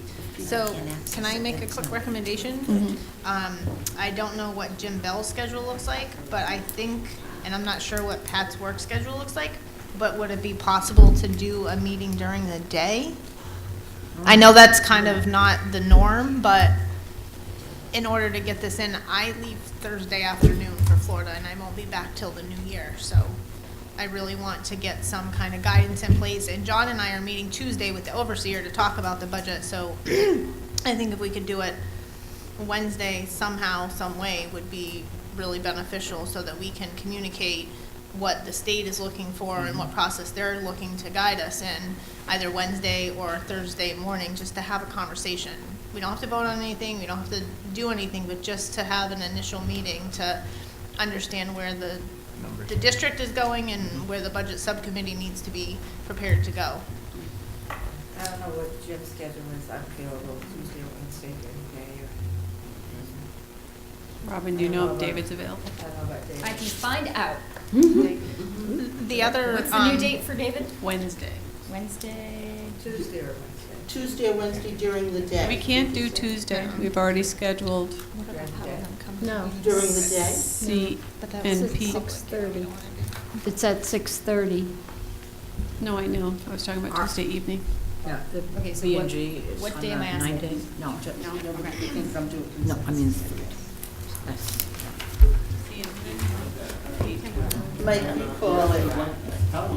Mike, you're as chair, you can call it. 10:30, 11 on Wednesday. When that's fine, works for me. Maybe faster. 10:30 in the 10:30 or morning? 11 on Wednesday. Tried that. I know Don't he work. usually goes into the town hall later in the afternoon, so that's what I was thinking. I know it might not be convenient for everybody, but we need to have a conversation. Works for me. I'll let you know. Thank you. All right, so Robin's going to work on a calendar we can all access together. We're going to add the regular select board meetings to our calendar. and the finance committee. Yeah, okay? All right, I'm going to move us on. Thanks, Mike. Thank you. Persist, right? The transportation bid. I will be very brief. Myself and all the other business managers in the districts that are interested in participating in this group bid have been meeting at our monthly business manager meetings. Franklin County Tech has taken the lead, along with Joanne Byler over at Gil Montague, to actually take our old bid, edit it, update it to be current. And this bid is going out for RFP. There are 5 districts involved. They are Franklin County Tech, Irving School Union 28, Gil Montague, ourselves, and Greenfield. The bid on this, I believe, is due January 11th, 2019, or the bid process opens that day. So just so you guys know, once again, like Bill spoke to from the collaborative, we're doing this to try to get our costs down. We provided the number of buses we currently have with them, but it does not lock us into those buses. The district at any point in time can modify their routes or the number of buses they have upon request of the bus company in that current bid. So it doesn't lock us into a certain number of buses, because transportation is one of the areas we are working on. Tanya, Jeff? does that allow for collaboration between different districts for the bus routes? Yes, so if for instance, we decided that we wanted to collaborate and share a bus with Franklin County Tech for some students, that is a change in the number of buses and routes, so that would be a discussion with the bus company, and because we are in the collaborative bid together, I believe that would allow for that. Thank you. I will move on to the next item, because that's also mine. Does anybody else have any more questions on the transportation? The FY19 rural aid, as you all know, back in October, we were awarded $92,593. I requested at the administrative meetings that we have that the principals and other administrators in the buildings come to me with recommendations, requests, etc., on how they best felt this money could be used to better serve the students in our district currently.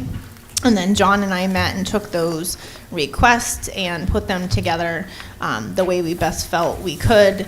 We couldn't get everybody's request fulfilled, but we did our best, and we did reach out and spoke with the administrators involved in this. If any of them want to speak to their specific items, I know John has a short presentation in regards to the technology piece on this, and I think John's going to speak to the music program, but in front of you, you guys have the breakdown of the use of funds. We are looking to restore a part-time instrumental music teacher, half-time. That would be 19 and a half hours, so there would not be benefits needed there. A part-time middle school art teacher, which we have come up with as a 2/5 position. John can speak to that more as well, as far as how many sections and classes would be offered. PVRS requested a new set of French textbooks. We were able to do one set for French 1. The high school radios are in need of being upgraded to digital and being in compliance with new FCC regulations, so that is on here as well. That comes with a 10-year license. Northfield submitted a couple requests for different textbooks. Lucy Calkins leveled readers, which those are for all students. They also are looking to upgrade their literacy closet that Megan calls it. I don't know if there's a better name for it. And this is in conjunction with what they're working on as a new school improvement plan. One of the things that was cut from their budget this year was replacing chalkboards with some whiteboards that they've needed for quite some time. So she asked for a piece of that back. And then the last piece from Northfield, due to the timing of when the title grants were written this year, our staff started a little later, so there were some funds available for materials. And they're looking to replace some readers for the Title I program at Northfield, but there's an additional $900 needed from us to be able to facilitate that purchase. And then the last piece is our technology, moving from a 4-to-1 to a 2-to-1, and John has a presentation that speaks to that. You know, again, everyone's being so brief tonight, I will try to follow suit. So our goal was, when we saw there was potentially some rural aid money to help with the technology piece, to take our device ratio of devices to student from 3.5, I'm not sure how the half computers are used, but there you go, to 2.3, so to about 2 to 1. And this proposal would do that. Okay, that's counting iPads and Chromebooks.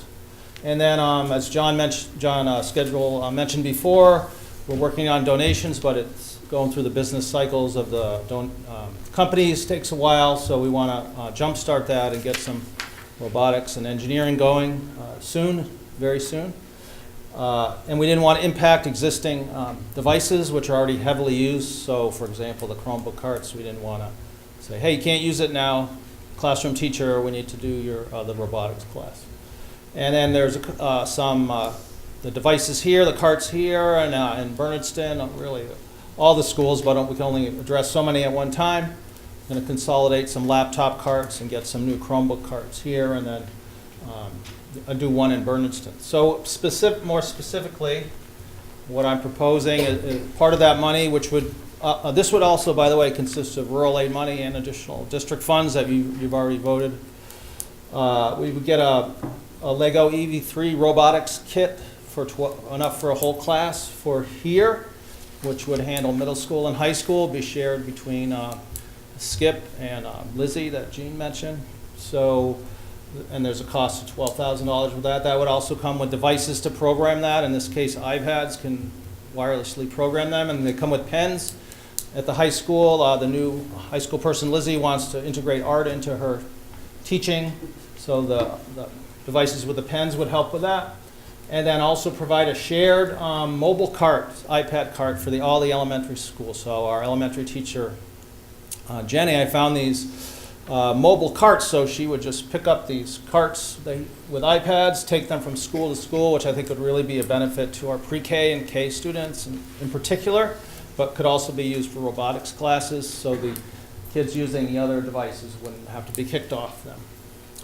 So that's be shared between the elementary schools, and there's a note there that utilizes the Coca-Cola donation money, which I just ordered this week, which they provided robotic kits, but there wasn't enough money to buy devices. And then we would fund with these monies 2 additional Chromebook carts for the high school to be used by specific departments or not shared between departments that Jean would figure out, work with the teachers to figure out. An additional library Chromebook cart here, so classroom teachers come here to the library and sign out these Chromebook carts. It's heavily used, so we would provide an additional one to be used all through Pioneer. Unfortunately, we couldn't get to that 1-to-1 number, so we still have to use this kind of cart model that's shared. And then there's a heavily used cart at Bernardston in a classroom. They're falling apart, they're delaminating, they're 8 years old. So we would replace those, but we gradually need to replace all those older iPads. And Warwick is our next on our list to do that, and we're hoping to find maybe some money to do that this year. And then we need some apps, which is listed there. iPad MDM, so a management system to handle these iPads. I found a very cost-effective system. It's $5 per device per year. The kind of standard one a lot of people use is $5 per month. So I think it's a good deal. And then the B-bots, these little robots that pre-K and K students can use that integrate, you can integrate reading and math and programming. Again, could be shared by all the elementary schools, would be funded by this. And an additional set of elementary robots. So with Lego robots, right, the kids build something, they're inventing something, and then they'll continue it next week with our elementary teacher, but that kind of ties up the kit. So we need to have multiple kits going around so we can hit multiple schools. Our goal would be to provide at least all the grades 3 students this year, hopefully grade 3 and maybe grade 4 would get a robotics experience this year. So it comes up to $62,000 in total.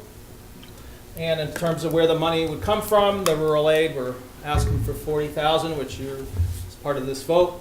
And then we would take money from the Pioneer Valley Tech Hardware budget, $14,000, which is 22% of this proposal, and the elementary tech hardware budget, which would use up that money, actually, and adds up to 100%.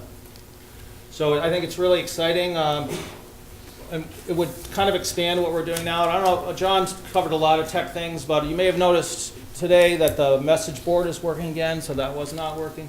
And instead of me fixing it, I had kids fix it. So we had Skip took his kids and figured out how to put a $100 computer behind that TV and program it and figure it out.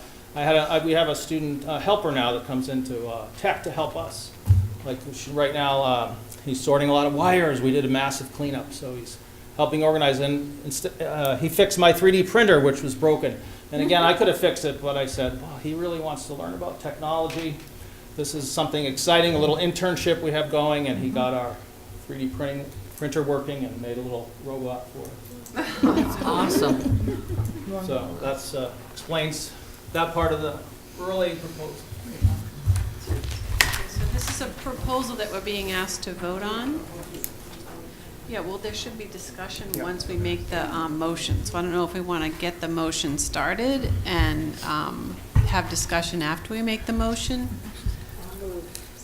I'll second. Okay, so Pat moves that we approve the proposal as written, and Sharon seconded. Okay, so now discussion. Jeannie?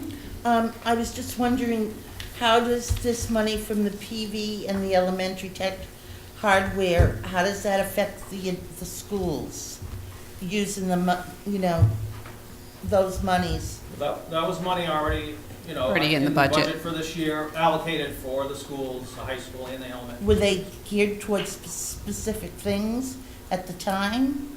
Well, it was devices. I think the robotics is maybe a newer piece that, I consulted with the principals and we all agreed on this. All right, that was one of my. Yeah. So Sorry, Jeannie. I guess these would fall under the line items of tech anyway, or as part of this, as part of accepting this, are we moving things from one line item to another? Is that two separate things? I guess that's. Tanya. So the rural aid money this year, because it was approved after obviously every district's budget was in place, when the verbiage originally came out, the rural aid was going to be additional revenue, you could spend it, et cetera. So I pointed out to the state that, well, unless the district or town had already voted this in their revenue budget, there was no way they could spend it by June 30th because they'd be overexpending their expenditure line. So the state went back and reworded the information that was sent out, that this year this goes into a special revenue fund. So that is why you have to vote on it, because it's a specific fund and everything will go through this fund.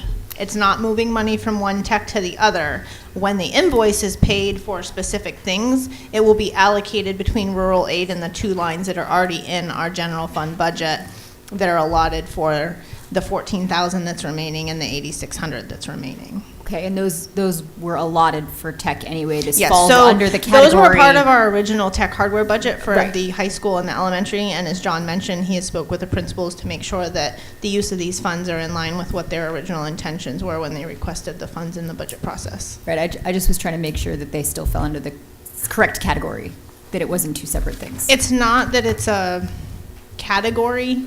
All these expenditures will be in one line item, so to speak, in a special fund. John, you wanted to make a comment? Yeah, I just want to make a comment that our tech budget was slashed tremendously last year. So this is a way to kind of bring us up to speed a little bit. Also, I just want to briefly talk about the part-time instrumental vocal music elementary teacher. I just wanted to make an emphasis and hopefully have the students hear this, that their voices are being heard. Last June, late in June, I actually received an email from Jackson Colleen, a student at Bernardston, who I drove over and met with, and he was concerned about the 4th grade band and the music program being cut. More recently, last week, was Eric and Juliet, who had letters and spoke at the Heart Committee, and they had 12 other students from Northfield Elementary speak. And I'll be brief, but music's an integral part of our lives. There are countless examples and studies of how learning music affects intelligence in students. That is not music's only benefit. Music is an academic discipline in which students simultaneously develop cognitive abilities, physical abilities, and social skills. This is particularly evident in the instrumental music classroom. Through the studying of instrumental music and playing in its ensembles, students learn countless lifelong lessons that help them develop into intelligent, creative leaders. The cognitive abilities of the students grow and expand the longer they study music.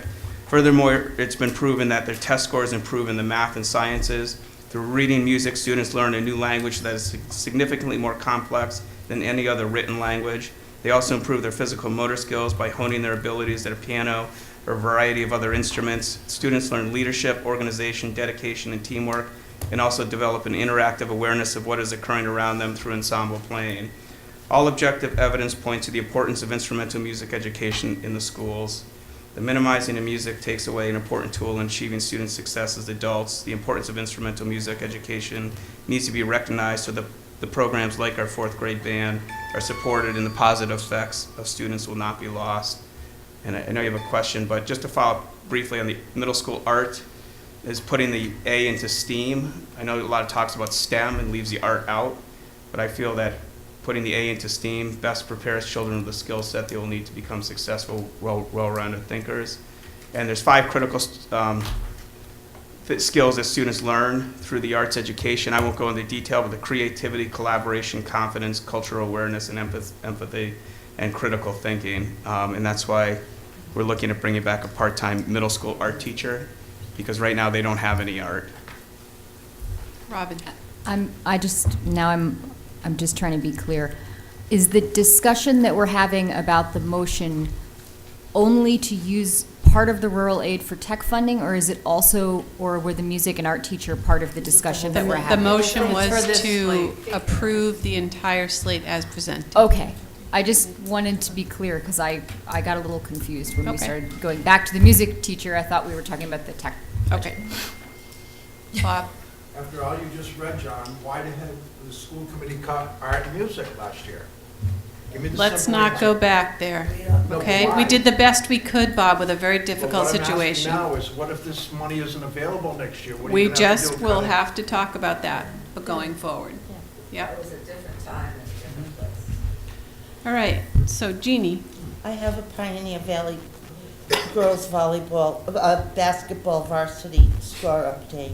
It was 22-12 for 3rd quarter. Pioneer was ahead.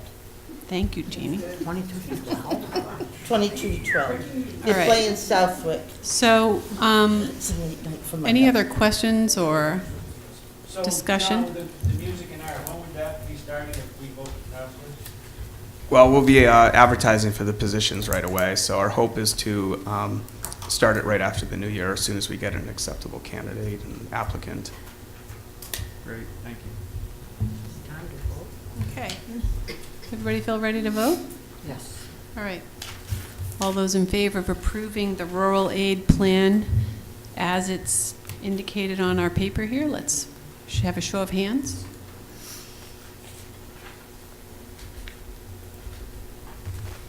Okay, and it passes unanimously. Jane? Does this now go to the overseer for approval, or has the overseer already approved? The overseer doesn't need to approve the expenditure of monies that have already been given to the district. It's not a transfer of funds and it's not a contract. We'll add. Okay, I'm going to move us on. We still have a lot to talk about. The next item is discussion concerning Heart Committee presentation. So, I have an update from David if you oh, want. about the meeting date? Yes. He says morning will not work for him on Wednesday. He has some type of appointment. Well, the rest of the committee will. Okay, so then we might not have enough people because I am not available. Could we at least need to just kind of update the members of the committee that can be there? Or what the overseer is presenting, and then we could possibly email those that can't make it? I'm just thinking if we wait till January 3rd, or. So if the meeting, yeah, so if the meeting is properly posted in time and the committee doesn't make any votes, can they still sit and discuss and inform each other, right? That's the question. Pat? My second was, could we do it till Tuesday? Would that make a difference? Tuesday afternoon, What about 3 on Anytime. Tuesday afternoon, 2 o'clock, 1:30. All right, let me just, Our meeting with Rick is at 1:30, and Oh, you're John right, that's has right, yeah. meetings the rest of that day, so.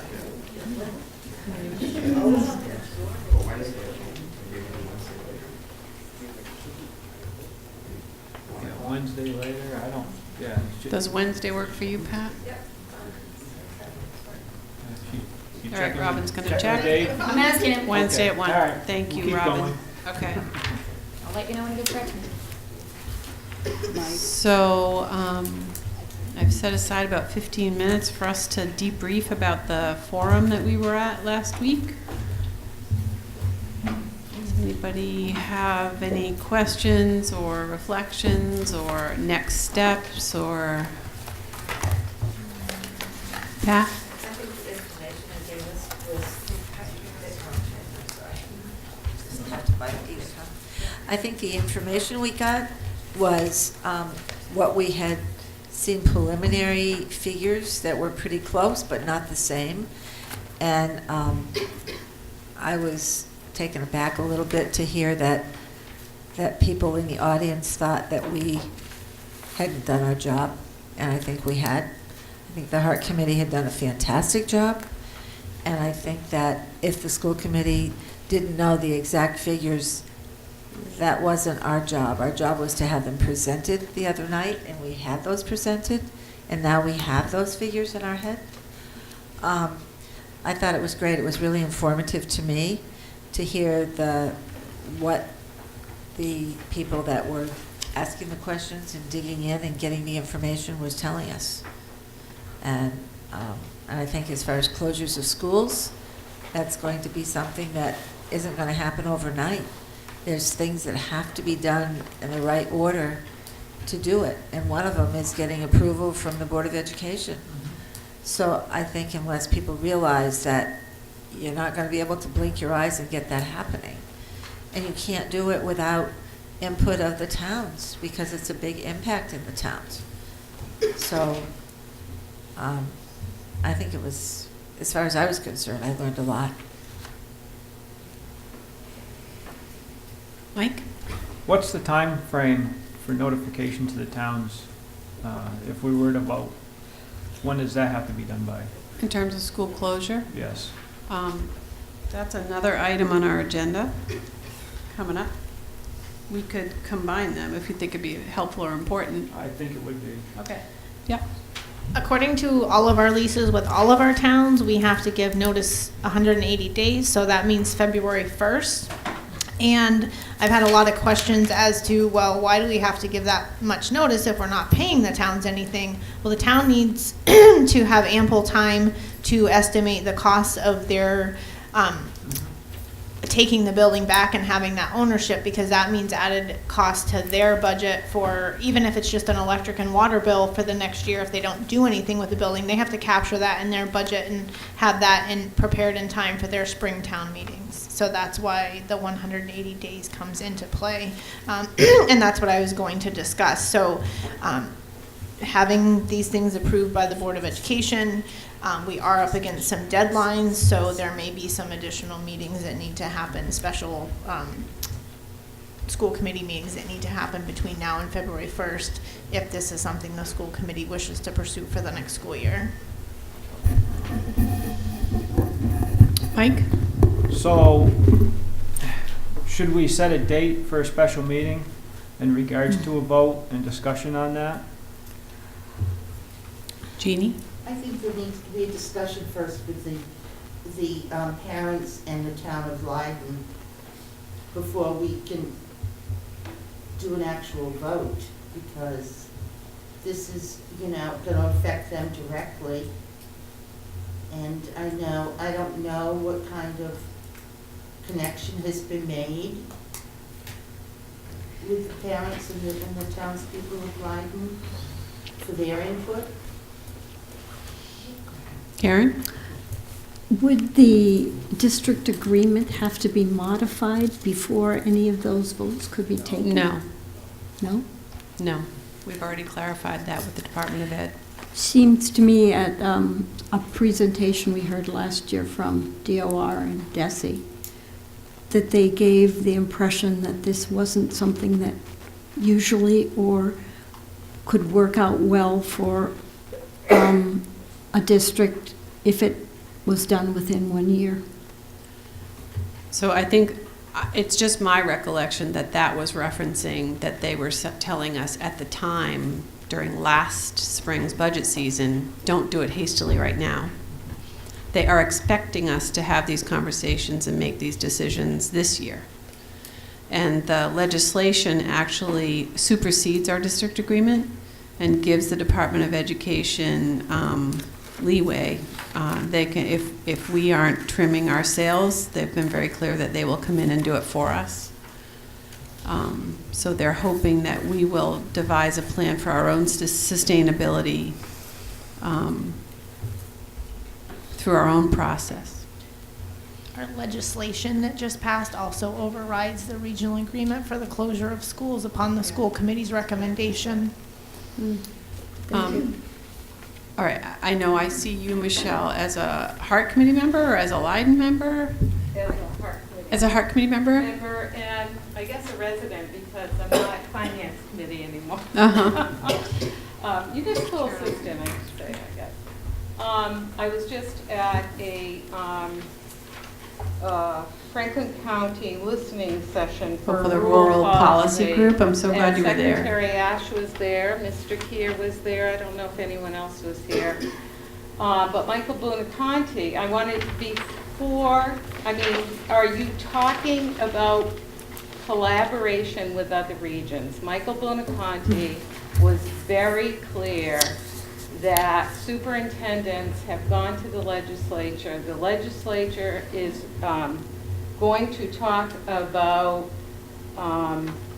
the formula between January and February, but they are encouraging regions to regionalize other services. And Michael Buonaconti said payroll. And I said to him, and I talked to Secretary Ash later, payroll is one of those things you can do in one room for many businesses, many districts. So these are the kinds of things people are thinking out of the box. It's all over the Berkshires, even down on the Cape. They're having People where low enrollment is an issue for districts. Enrollment is an issue. So instead of, you've got to really think out of the box. You've got to look at every service. They were talking about SPED. Transportation has already been, I go to the civic leaders meetings, I know what they've been saying there. So that's one thing the subcommittee can be looking at. All your services that you can regionalize, that's where you should be looking before maybe just closing a school. Now, Leiden, we already know what's going on. We've had meetings with our parents. You know, the Board of Selectmen's been coming, the Finance Committee, we know what's going on. Whether you decide to close that school, we'll have to deal with it. But there are so many other efficiencies. And I quoted him saying Michelle, can you finish up? Solutions will be found when you coordinate and collaborate with each other. You have to be realistic and attainable. Okay, thank you. So, Sharon? One of the things we promised the residents of Leiden was that we would let the residents know when we got close to making or even discussing the closure, and that we would include them in the discussion. I think that needs to happen in the month of January before any other meetings. Yeah, I'm going to let the superintendent talk about that because we have been thinking along those lines. Yeah, I know Bob Clancy and I have spoken about that, and we'd be happy to host a forum for all residents of Leiden, parents, families, anybody interested. And so maybe we could set that up for the first week of January. Okay, I wanted to make a comment as a Warwick resident, Heart Committee member, and school committee member. I just have to say, I mean, I've never done anything like this before. These are very challenging discussions and decisions, and I've invested a lot of time and effort into getting us to this point with as much information as possible. It's amazing to me how the group processing of all this information facilitates my ongoing understanding and thinking about this. And I will say, honestly, when the consultants came to the Heart Committee and said, basically, we're recommending, we feel like we're clear on how the district might save money if Leiden were closed, and we're less clear on what would happen with Warwick, and we think that's going to require further study. That didn't seem like a problem to me. And then when we were in that forum that night, I realized, no, we contracted for a study of school closure on both of those towns. And so we went back to the consultants, John and I, and said, we have to finish this for both schools. So I feel like a bottom line for me in this process is that we have to have accurate information that everybody trusts and is comfortable with. Mm-hmm. That we can't be making decisions when people don't trust the data. So, and yet we're also in this timeline, right, which is pushing us. So I just want the community to know that I'm committed to helping that clarification happen now that we've had that first forum and getting clearer numbers for Warwick to be comfortable with. And I mean, I've never done this before, right? So we're all going to be figuring out what is the best process. And we are under oversight. So we are accountable for a good process and for good decisions and for making decisions. Sharon, you wanted to? Are those associates coming back with more figures on the closure of either Leiden or Warwick? Because those weren't, we needed more concrete figures from them than we got. So the Heart Committee meets again next week. I know that people are reworking some of the numbers in more detail. A Heart Committee was kind of getting to the forum. I don't know what our process is now that the forum has happened. We need some time to all come together and think about our next steps. Abby? I want to speak a little bit to what Michelle was talking about. I know that the grant that Gil Montague has, which involves us, talks a lot about the regionalization. Is it possible for that information, or some of that information from the work that they're doing to get to us and how that will affect these decisions that we're making? Yeah. I've actually been meeting with Mike and all the superintendents in the area, and we have a meeting tomorrow in Greenfield about talking about collaborating on services.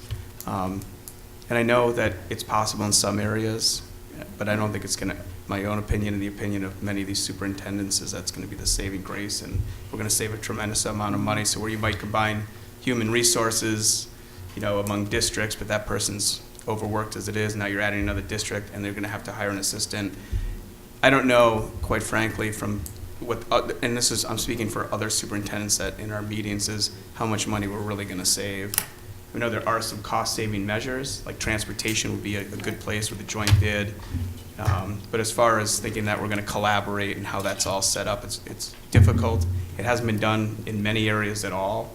And whether it saves us money or not, probably not a lot realistically, just to throw that out there, because I've been meeting with these other superintendents regularly. But we are working towards looking at ways that we can collaborate and save money.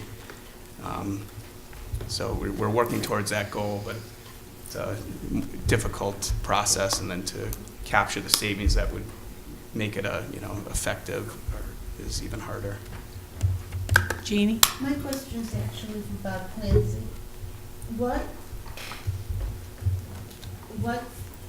What students are being serviced at the Bernardston Elementary School currently from Lyme? 5th and 6th grade.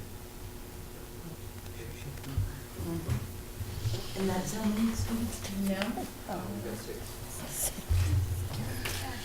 Yeah, go ahead. I just wanted to give a piece of information because I think it was a question at the forum, was about how the Leiden and Bernardston joining together would affect transportation.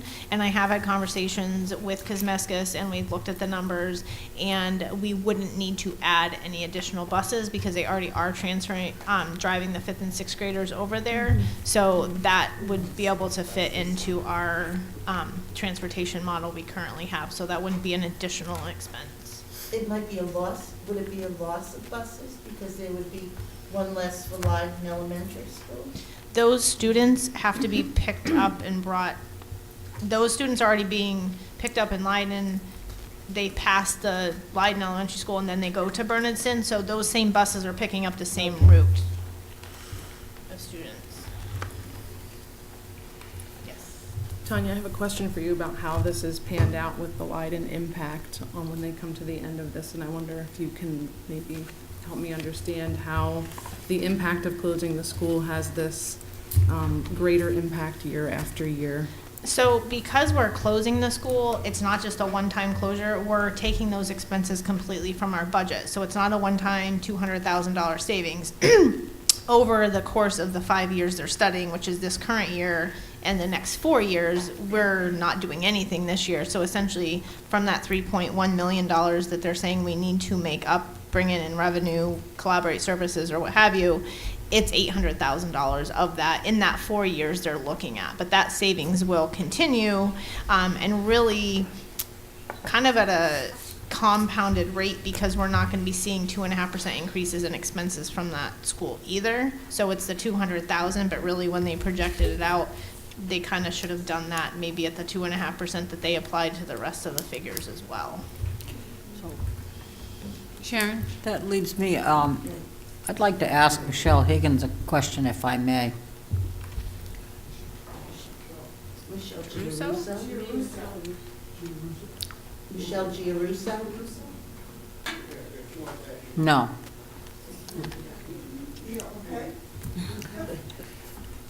Do you have any idea what the town of Leiden will have to spend on that building? Well, technically, next year, the cost of, you're saying right now, it looks like you've already made up your mind.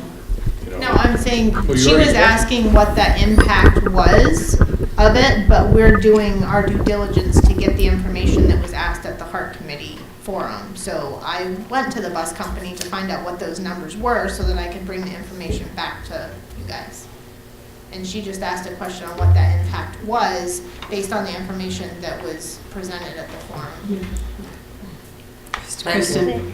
Well, I appreciate the Heart Committee's work and everyone else who has sort of taken on responsibility in trying to obtain information to give us the information needed for us to make a very educated and sensitive decision. I feel like it's important that us, as school committee members, need to become more educated with definitive information that is concrete, very clear and transparent. And I would recommend that we have a special school committee meeting to put all of that information on the table so that the community is aware, there's complete transparency, and we're dealing with facts, actual numbers, facts, and concrete information. Because I certainly don't have all the information I feel like I need to be able to make a decision that is so crucial like this. So do you have specific questions that you want answered because we can't put people in a room and instantly create answers. Well, I understand that.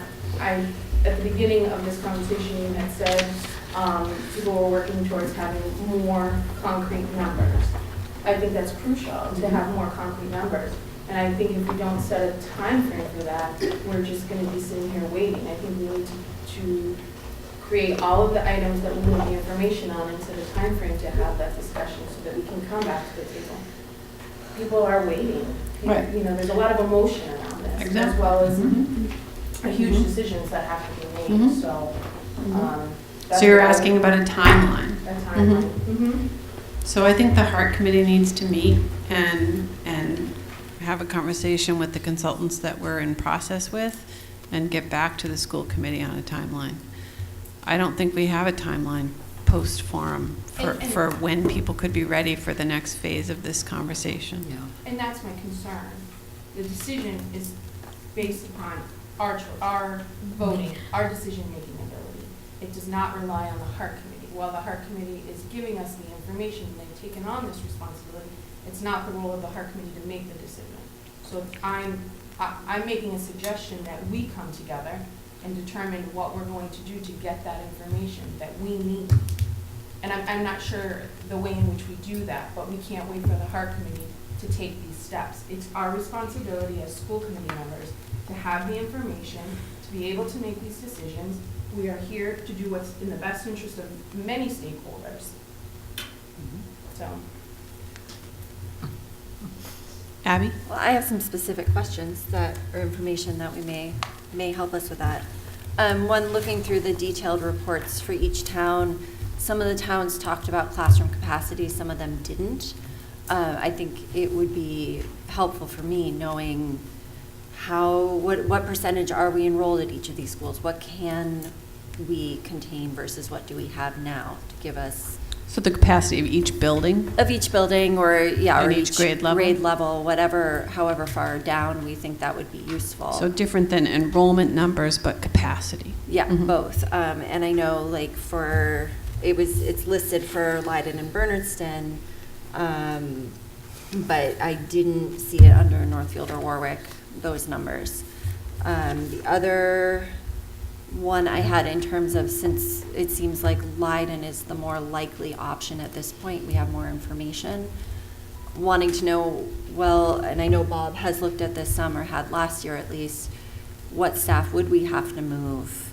What is that actual savings going to be? Because when I calculated out of the 9 staff members we have, last year, Bob had said to me to us at a school council meeting that he would want to move the 3 main teachers that we have over there.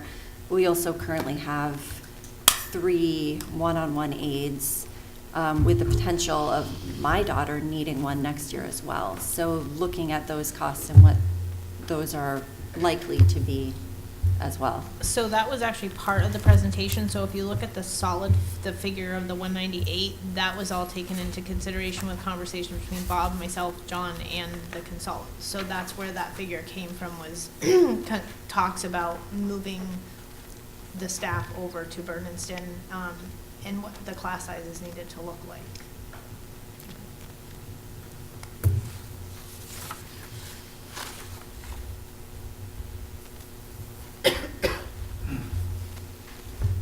So I hear Kristen saying, we as a school committee have to have the data and make the decisions. I just want to say, we have a lot of data at this point. I think we need to clarify our questions for nailing that data down and finish the process that we've begun. I don't know that we have time to access some new route for information. Or, Kristen, maybe you have an idea what you're thinking when you say we need to get the information? I think that there is a bit of a gap between the Heart Committee and the school committee, in my own view of what's going on, because there's a lot of meetings and a lot of questions that go on at the Heart Committee, and I'm not sure that I know all of that. I don't know the questions that are being posed. I don't know what's being posed to get that data. And I think a little bit more about I've been reviewing all the documents that was given to us at the forum, and maybe it's just posing those questions to the Heart Committee and saying, I would like these answered. Mhm. Please provide this feedback to Mhm. us. But I think it's important too for the community to have that opportunity as well. We have received several emails inquiring about clarification Mhm. needed, and I think it's important to be able to provide that. Because if I have one question, I would assume that there are many other people with the same question. Jess? So being a person on the Heart Committee and the school committee, I feel like I understand where you're coming from with that. And what I'm hearing from the community often is, how do we communicate with each other? What is the plan for the communication? And from the Heart Committee, and when will we dissolve? When will our job be done? How will we know that it's been successful and that people have the information that they need to have? So maybe as much as the structure around what we need to be doing about this budget and these decisions that need to be made, maybe we also need to be coming up with a plan for how do we exactly do this? How do we get the information from one place to the other? And do we combine meetings? Do we have times where there's representatives here that just sit here with the questions that the school committee has from the Heart Committee? Maybe we could brainstorm what would be helpful to make that plan, because it's time. So, Yes, yeah. mostly. So Jess and I both sit on the Heart Committee. So one thing we could do is say, you know, our next meeting is next week. Get us your questions so that we can bring them to the committee for clarification. Mike, you had your hand up. As far as the class structure, I think something either sent email or PowerPoint presentation to show what actual classes would look like, you know, with the teachers, the one-on-ones, and the students in each class, if the change was to happen. We haven't seen that as if it was to happen, you know, in a clear picture with the staff and the students. So I just want to clarify, but I do think administrators are having those exact clarifying conversations. We have not necessarily been given the details of that. Is that true? We have been having those discussions, so we can put that together and then That's gonna email the be- school committee. That'll be key to what the town residents, parents would want to see. That's Yeah. one of the biggest things. Yeah, sometimes it's hard to change when you can't imagine Right. what the You change gotta is going to show look them like the- when you get You there. gotta show them on paper Yeah. what it would look like. Yeah. Yeah. Jess? I have a follow-up to that, which is that part of what the consultant said about the merger of the 5th and 6th grade over to Bernardston was that it's happened successfully. And I felt like, I don't know what that really means when they say that. And I wonder if that might be part of our job, is to Just say, what flesh is that a out a little bit. successful Mhm. merger, if that's what's going to happen, or find that, you know, like in conjunction with the stakeholders. Sort of put some what meat on the What makes bones. that Mhm. successful for people? Mm-hmm. Okay. So do people feel comfortable with just the concept of getting your concerns and questions and needs for more data to Jess and I? The Heart Committee meetings are also public meetings. Everyone is always welcome. The next one is happening next Wednesday at 6:30 at the Northfield Town Hall.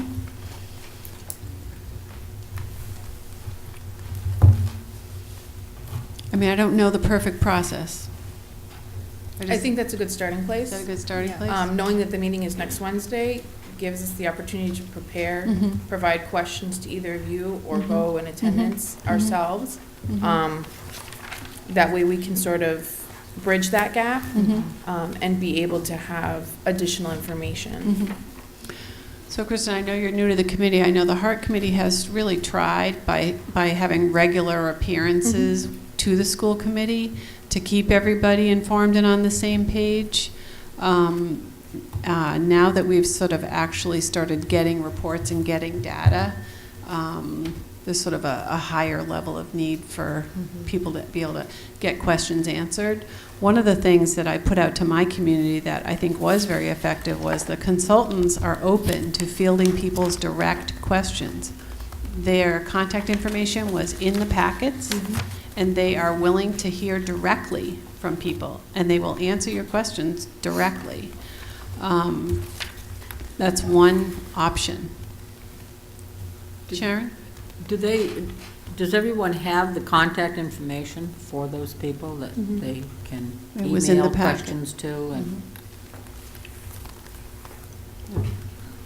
Abby? Yeah. I guess the last thing that I want to mention, and it was brought up at the forum, were some of the assumptions about single grade classrooms and the larger classrooms being better. If that's something that we want to agree is better, that's something that we need to decide if that's what we're going for, because these reports are leaning that way.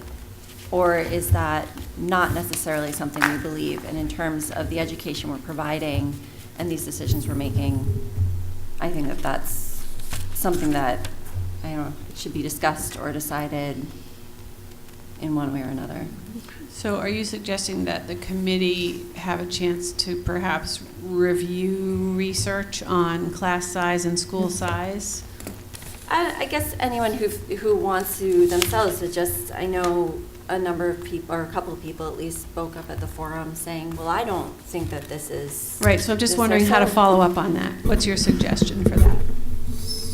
Do you have one? I mean, I don't yet. Okay, okay, because there may be some of us or some in the committee that have access to those kinds of documents. Right. Okay, if we want that. Yeah. I saw Karen and Robin. Yeah. I think at that forum, Elizabeth raised the issue of the educational assumption that a larger peer group was better. And the consultants could not cite the studies that showed that, and I believe she asked for those studies. So we should ask the consultants for those studies. That was not part of the scope that the consultants necessarily agreed to when we set up our scope for their work. So that may be something we need to follow up on. I understand, Yeah. but then that assumption should not be made. Thank you. Yeah. Robin? I think also, if we're going to get down to talking about things like that, so talking about multi-level versus single level, talking about class size, and by saying this, I am not suggesting that we should not. Part of our role as a committee, and because of our budgetary issues, I think this kind of gets shunted a little bit to the side. But part of our role is also to establish a vision for the district. And to my mind, as an educator, that type of philosophy or pedagogical philosophy is part of a vision for the education that we're providing to children. So I don't think it's totally off base. I don't know where it fits into the budget part of this conversation, but it certainly is something that we probably should consider as a committee, because it's our role to set that philosophical basis for what our district is. Okay. Elizabeth? I would like to say that I was not intending to just talk about the size of the peer group. I was talking about, I see real advantages in dual grade classrooms. And I have worked in large schools with single grade classrooms and large peer groups.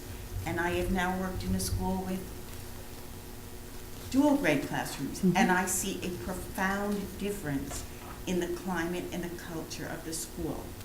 And it is an important pedagogical aspect that I think it's not just about numbers and how many children are going to fit in this classroom and that classroom. And I wanted to bring that up, and I don't think I expressed myself particularly well. Of course, one can immediately sound very defensive when one's a principal of a small school with dual grade classrooms. But there is something there beyond simply numbers of children in classrooms. Robin? And I think if that is someplace this committee wants to go as a vision, then that expands that particular conversation outside of the size of any particular elementary school and about how we envision our children learning. Does that make sense? At other schools too. We also have to have schools we can afford. Yeah.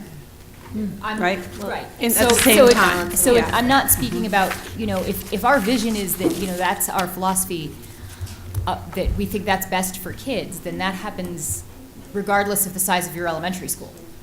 Got it. Even if you No, I hear you. That even in the consolidate bigger to one schools, we could giant look one. at that model. I hear you. Yeah, yep, okay.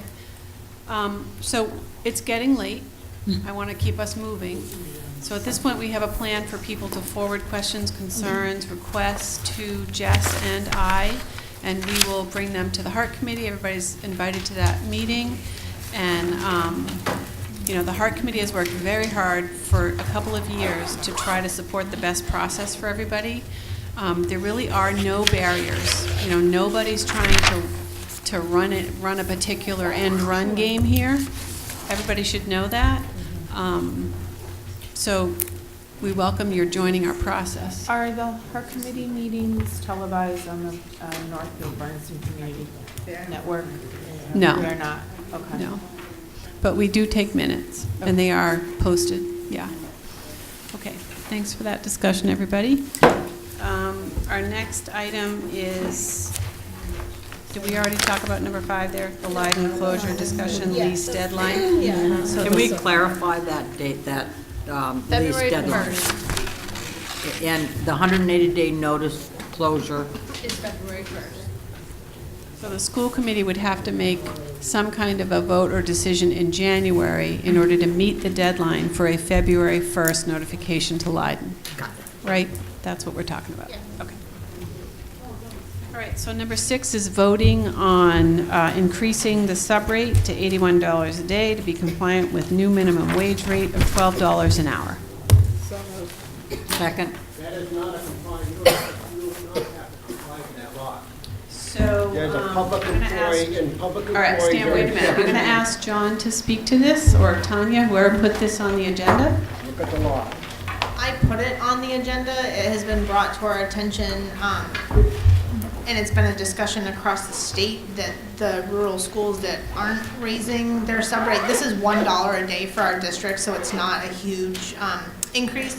The reason for the recommendation is because just recently this year, we have gone from asking our subs to teach for 6.5 hours to 6.75 hours to be there a certain amount of time before the school day starts and at the end of the day to help with bus duties or whatever other duties a teacher normally provides. So it was recommended that this be done to be competitive for substituting within our area. Okay. Any other, yeah, Robin? I believe I heard in the grapevine that there's a district bordering us that's offering more. Yeah, probably they And are. I don't know how things are going, maybe John can speak to this, but I know that some districts can't, because the job market is pretty good right now, competition is fierce. For getting subs. For getting subs. Yeah, we have a difficult time finding subs in all of our schools. It's very hard. $1 a day times how many people? Subs. You can estimate that. All right, You so, don't have to raise it. You don't have to Robin, raise Tanya, the dollar a day that is in this vote, have you looked at our budget? Can we already had a pretty substantial subline. So we increased our subline to increase to cover adequate subs this year because it was in the past Last year was bad. But some of the elementary schools also don't spend all of their budget, but we didn't necessarily cut theirs either. So $1 a day I don't think is going to substantially affect the budget. If it looks like it's going to, certainly we would have to have discussions on how to cover that. But once again, we're asking an extra quarter hour in our day on top of trying to be competitive. Not that $1 a day is really gonna help us. I don't know if any of you have a recommendation to even make it higher, but that was just the calculation I did based on the minimum wage rate that's in effect January 1st, which I know we don't have to comply with, but like I said, there's been a lot of conversation going around our listserv for school business officials to that extent. Okay, any other discussion? Sharon? We never really heard a number of how many subs approximately per day and. It varies. I mean, it depends on the amount of teachers that are out, and I don't have a figure of how many subs we had last year, if that's what you're asking for.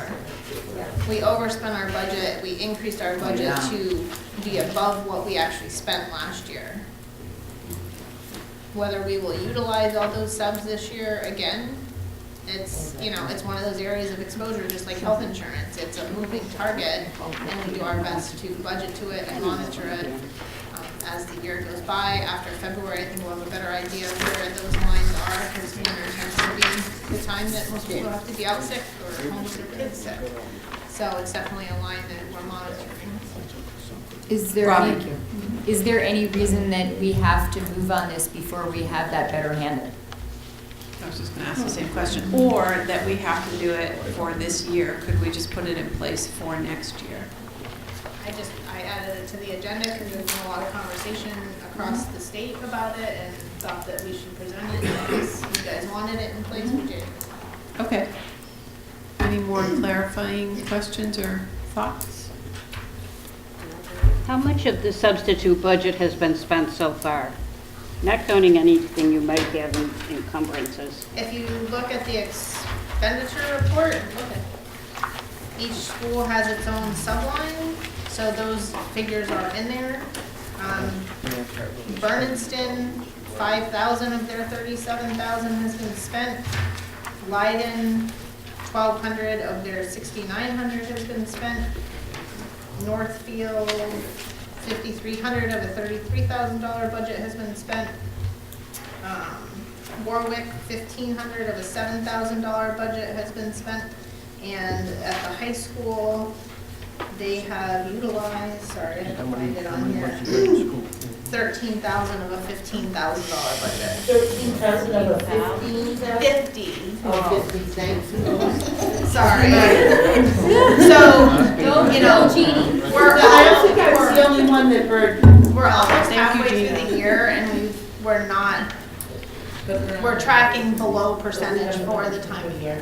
When do you usually use most of your time? January and February. In the spring. All right, I'm going to take a comment from Megan. Yeah, I just want to state that in the last couple of years, Northfield, for example, has had some long-term surgeries or illnesses or whatnot that really impacted our sub-budget quite a bit. We haven't had that this year thus far, but that is always an unknown. That could happen at any point. Yeah, thank So you, we're- good point. We're looking pretty good right now. Yep, So that could life change. happens. Yeah. Mhm. All right, I think I'm going to call the vote. Are we ready? So, again, people have clarified that there's nothing required of the committee at this time. Okay? All right, so the motion. There wasn't a motion. Yeah, there was a motion by Pat and second by Sharon. Okay, so the motion is to increase the sub rate to $81 a day to be compliant with the new minimum wage of $12 an hour. Okay? Jeannie, you're not ready for the vote? I just called the vote. No, I know you did, but one of my questions is, we're hearing that the new minimum wage does not apply to us. We don't have to be. So I'm wondering if this should be changed a little bit, just to reflect an increase in the sub rate to $81 a day. Instead of compliant, we could say be competitive with. Or to reflect. To reflect, yeah. To reflect.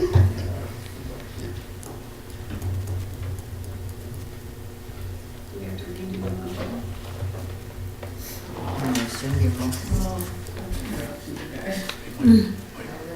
All right, so we changed. You don't need any reason in there, compliant you to can just reflect. raise it to 81 All right, dollars. at this point, we're going to call the vote. So all those in favor of increasing sub rate to $81 a day, please raise your hand. That's 3. All those opposed to raising the sub rate right now, please raise your hand. Keep them up till Ann gets us all. Oh, everybody, is anybody abstaining? Nope. Okay. You can always put it on. So, yeah, so that fails. All right, the lunch report.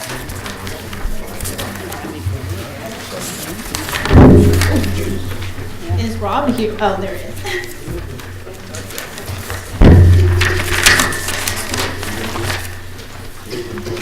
Ask the people in the back, stop talking, because I can't hear. Okay, go for it. Hello. Hello.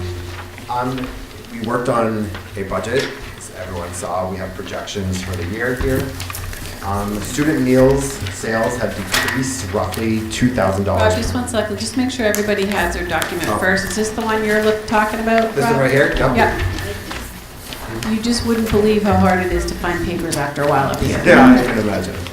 It's very bizarre. They just seem to disappear. So maybe we should put a heading on this page. What do we call this page? FY19 projections. FY19 projections for the lunch program? Yes, All right, let's write that on the top, okay? And data. FY19 projections for the lunch program. Yes. Okay, I just want to say is, we always get a pile of paper, and I often spend a lot of time writing at the top of the paper, given out at school committee meeting, date, etc. We have had it recommended that our documents have headers or footers that indicate that. It would be really helpful to not have to write that every time. Yes. So if people that are providing documents to the committee could do that, it just really helps to track the enormous paper trail. Thank you. Okay. All right, let's go for it. All right. Student meal sales have decreased roughly $2,000 per month from last year. This has been verified by reviewing lunches in the first 3 months and half of December for 2018 versus the same months of the dates of 2017. Breakfast sales are slightly up, but lunch sales are down significantly from last year. In an effort to break even, we'll be working to decrease food waste, obviously decrease ordering, and to be the line of the student lunch sales demands this year rather than last year. In addition, we expect to capture additional miscellaneous revenue from the new water vending machines that offer the water from Dasani and Seltzer Waters, which is actually doing pretty well right now. So students really like to have the seltzer options and things like that. So right here, I need to save about $1,800 a month in food costs in order for us to be okay. And that is usually for the summer months, is when we pay the staff during the summer. We're obviously not making any money, but we're still paying our staff. So, so for food, I have to save about $1,800 a month, which we're working on right now. Okay. I appreciate that it's at least identified. Yes. Right? Yep, it is. That's new territory for us. And the calculations that were done on the lunch numbers were based on the new lunch rates, obviously, versus last year. And this report was prepared on the October numbers because that's what we had finalized. We did actually just this evening, like 2 hours ago, 3 hours ago now, worked on the November report, and that number you see at the bottom for the cost savings per month went to $1,827.73. So we're seeing a consistent trend month over month, so it kind of just revalidates the decrease in sales. We did have $1,100 in revenue from the water machines this past month in November, so that increase is helping to offset the decrease in lunches, but actually in November they were a little lower, so the increase in the water offset the student drop in revenues, but compared to 250 to 300 that we've had in prior months, the new water machines are bringing us in additional revenue. Yeah. Are we surveying students about lunch and about what they want? Yeah, they want pizza, basically. Especially the high school kids, they want pizza. So, so what we're going to be doing is actually offering another alternate, pizza, whole grain, blah, blah, blah. Yeah. They said that's what they're going to be buying, so that's what they want. So, right. Yeah, Instead so- of peanut butter and jelly, offer them what they want? Yeah, especially the high school. It's where we really Yep. get the money, so Yep. that's Okay. what's going to be happening. All right. So is that drop in food sales across the whole district? Yeah, that's So there is something also happening at the elementaries in terms of. Yes, there is. Decrease. I guess. Okay, let's see right here. I would just, I would suggest that at the elementaries, just speaking as someone with elementaries, elementary-sized people, probably it's asking the parents, what food they want to see in the lunchroom. Yeah, but if the kids, ideally, if the You're gonna- parents want one thing, if the kids aren't gonna eat it, Parents are gonna pay for it anyway. maybe yes and maybe no. I think if it was up to the elementary school kids, they would just want chicken nuggets and french fries all the time. So- Right, and their parents won't pay for that. Yeah, right. So we do our best to give them a variety. Yeah. We do have options, like they can have a bagel or a salad, peanut butter and jelly, plus the main meal that we offer, so. And I think as a reflection of our decreased enrollment, also if we lost 50 students at one lunch a day for a whole month, it calculates out to the decreased revenue that we have. It's not that the kids that were eating lunch have stopped, it's that we don't have the kids buying the lunches that were here last year. Okay, so that wasn't your example, so you were saying that students who were the percentage of students participating in the program had dropped. It's the amount of lunches and breakfasts that are actually being served. Okay. Okay, Sorry. well, I just want to say I really appreciate the development of an actual accounting system for the program. It feels so important, and thank And you. it's a great thing for me to work on, so, Yep. so I know what I'm doing. So thank you to both of you. Yeah. The food that's getting delivered to the elementary schools, I don't know about the other elementary schools, but I know that Norwich has a freezer. I don't know if that has any impact on what's going on in So- the other schools or. No, your because we ship the food every day. Yeah, it's every day. I know, And that's what I then, mean, if there was a freezer, would that change, or does it all have to be prepared here and? yeah, yeah, exactly. There's some things that we do move in ice packs, but it's like fruit, things like that, so it's nothing that will get ruined. Thank you. All right, I'm going to move us on. All right. The personnel staff changes were provided on the table and were discussed earlier. Everybody comfortable? We had hired the new technology person. Okay. Subcommittee reports. We get a quick check-in from each of our subcommittees, and if there's no other business, we'll be done. But if we can get that done quickly, we can be done by 10. David says later in the day on Wednesday is okay. Later in the day on Wednesday for a budget subcommittee meeting is okay. What time do you want? 1 o'clock work. Oh, my word. Robin, please extend to David our thanks for connecting in with us, even though he's home and needs to be rested. Yeah, He's not even supposed to be on screen time. No, he Yes. shouldn't be. I have. Okay. Negotiations, he was supposed to be last week, but we didn't have a proposal from the teachers, we don't have that, and some other things, so we'll meet on the 17th at 4, and then with the union officials at 3:30. And our attorney is helping us tremendously. So the attorney's coming to each meeting now, right? Yes. So could you, I'm sorry, could you repeat the meeting date sometimes? It is 17th, it will be 14. Jeannie? Yeah, you were away for our last meeting, and actually, you were on vacation. The attorney did all the negotiating. Exactly. At that meeting. Anybody have any questions about that subcommittee? Okay, thank you. How about Building and Grounds Subcommittee? Yeah, we have two things to discuss. The first thing to discuss is we need to vote on liquidating some equipment from the crew team. And there are a few boats and a chase boat, I think, and all the regular equipment that we've gotten an offer from somebody for $1,000. For everything. So the Building and Grounds Subcommittee would recommend to the full committee that we go ahead and liquidate those and sell them for $1,000. So we need a vote or a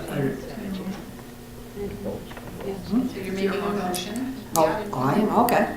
I'll make a motion then that we go ahead and accept the $1,000 for all that equipment. Second. Okay, all those in favor of selling the equipment that is left over from the former crew club, please raise your hands.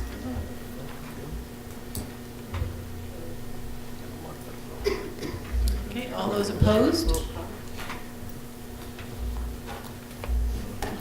You want to say anything? Okay, all righty. Elsa? The second item from the Building and Grounds was we had a discussion on cell units to be put on the roof. The Solar. They were Split. cells that they gave us. Display, there you go. And the company that takes care of our roof and has for several years has been up there, I think, a couple of months ago and took a look at the roof, and they said it would be fine to put solar units up there. So then this company came forward and said that they have a company that will come out with an engineer that will go ahead up on the roof and assess everything to see if it's even possible to get panels up there. There's absolutely no charge. That would be the first step in our search or the research for thinking about solar. Now, we were told by this particular company that what they will put up on the roof would probably save us around, what, 40,000? 40,000 to 45,000 maybe projected. Yep. Per year. And there would be absolutely no cost to us for these units. But first, the first step is to get the engineer up on the roof to see if it's even feasible or possible. So that was the discussion, and we have asked, or told them yes, that the engineer could go ahead and come up and take a look at things. So that's where it all stands. Questions? It seems too good to be true. It does. Because they're not gonna do it for nothing and give us money also. So, Wait, one question. There has to be some kind of a buyback or something. There is. So the way this will be structured is there will be a financier who will actually purchase the panels. If we as a school were to purchase the panels, we would get the financial benefit, tax savings, state kickbacks, etc., from the energy that would be put back into the grid. We will not be able to capture that. The person who purchases the panels will be the one that actually gets those kickbacks. The estimate that came from the company, I verified today by pulling our kilowatt usage from Eversource, along with the cost that we're currently paying Eversource. The kilowatt that they're projecting this system will produce for us every year is about 50,000 kilowatts in addition to what we use. And the cost to them for us to, say, purchase our power from the solar company is what will save us that 40,000 a year. So instead of spending 145,000 a year for energy, we're going to be spending 100,000 a year for energy. So we would be purchasing our solar energy from this company at 11.5 cents per kilowatt with only a 2.5% increase a year, where currently our Eversource rates combined are closer to 20 cents between the supplier and energy rate. And those are going up between 6 and 10% annually, and there's a lot of fluctuation in those. This would be a guaranteed 2.5% increase per year, and it would make it a whole lot easier for us as a district to budget. All right. Can I just add, so Tim Brandel and I had met with several solar companies about this, and like we said, we're just exploring this. The engineer that they send, they may say, look, your roof can't handle the weight. These solar panels there's no drilling into the roof. They're mounted, it's like a low flush mount on some kind of cinder blocks. Any maintenance of the solar panels throughout the 25-year period or any damage to the roof underneath them is 100% covered by the company. So there's no cost to us at all. And like Tanya said, the solar project is, to buy the solar panels would be $1.8 million. So there's a company that's obviously going to purchase these and get the incentives and the kickbacks from the state. The benefit to us is we don't have to pay for the maintenance of the panels or the roof if anything goes wrong. And it also serves an extra layer of roof to prolong the life of the one that we currently have, which according to our Titan roofer, I believe, the Titan Roofing Company, said is in really excellent condition. So it's just the first step in a process. We're not obligated or committed to this company, but just exploring the possibility. There's no cost whatsoever for this. Also, they were saying that the panels are anywhere between 3 and 5 inches off the roof. Different. Yeah, they're just a few inches, and Very we have low a slight profile. angle on our roof, but even if you look when you're driving the day toward the won't see school, it. you really wouldn't see them. You know, they wouldn't be like sticking out. We looked at all different options, like the parking lot option, you know, having the overhang, and putting a ground mount in, but the roof is the easiest and most cost effective. Would it bring the greatest cost benefit to the school? Jess? Is it just for this building? For now, it's just looking at this building. If we could negotiate to have that part of the grid for our whole district as part of what we pull off from this building, if we have that much extra that we're putting back into the grid. That's part of the financier's benefit of I know, but we wouldn't, maybe we wouldn't need all of it. But we don't get any of it, they get it all. It's And they basically sell it back to us. paying Right, them, and they sell it to us. it's how they pay for the product. Yeah. But if it set It's a a question. precedent It's a good and question. it was a good project, then we could certainly look at it for the other schools and have those studies done as well. But because this school uses the most. I know the Green Communities grant has a lot going on with solar. I know Warwick has some kind of a solar agreement that's in the process of, for it as a yearly agreement. Tom, I see your hand. Yeah, I'm just wondering if you consulted with the energy committees, both Northfield and Warwick, involved with green communities. So, Very knowledgeable and so. yeah, Jan so- Kurkowski. So I just want to mention, this morning, after we had our meeting, I did make contact with Janice, and she wants to be introduced to the Building and Grounds Committee and be able to help out and collaborate. She has a lot of history of energy data that she's been looking at for the district over time. They're a great resource. She and Steve have done installations, et cetera. They're good at sort of thinking through, they know the industry well. So I did make that link and she is interested, and she did ask me to pass her email over to Sharon and just express her willingness to be a resource. Now, when you say they've installed, I mean, in their town or what? Yeah, it's all in my house. Oh, okay. So, House too. So Janice Kurkowski and Steve Kurkowski are this sort of dynamic duo.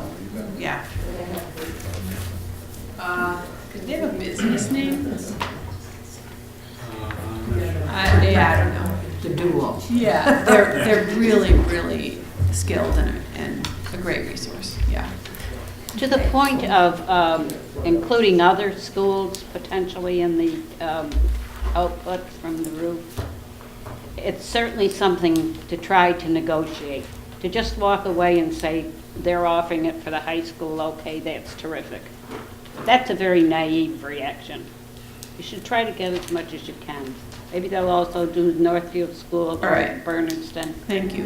If you don't ask, you don't get. Okay, I'm gonna keep us moving. Curriculum and personnel. Okay. Our newly constituted committee with 2 new members met last week. Can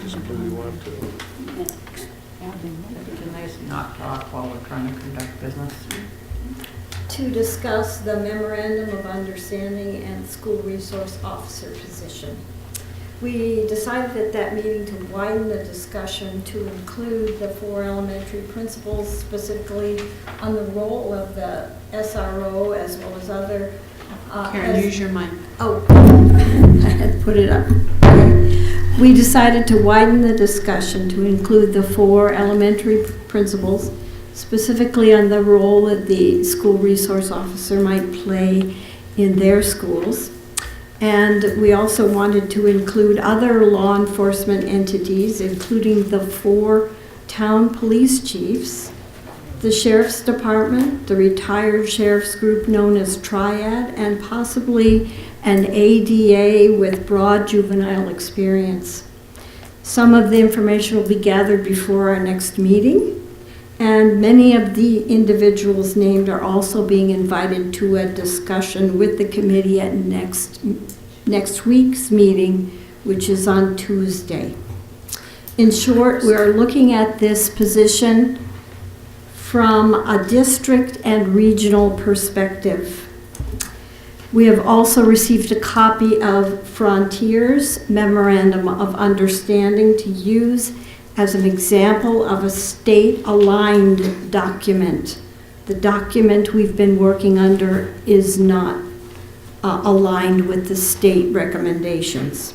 So our next steps include developing a job description, developing protocols to include in our memorandum of understanding between law enforcement and the school, and feedback from administrators, establishing a hiring committee, and soliciting candidates. Okay, and what time and where is the meeting? That is 6:30 here in the library on Tuesday.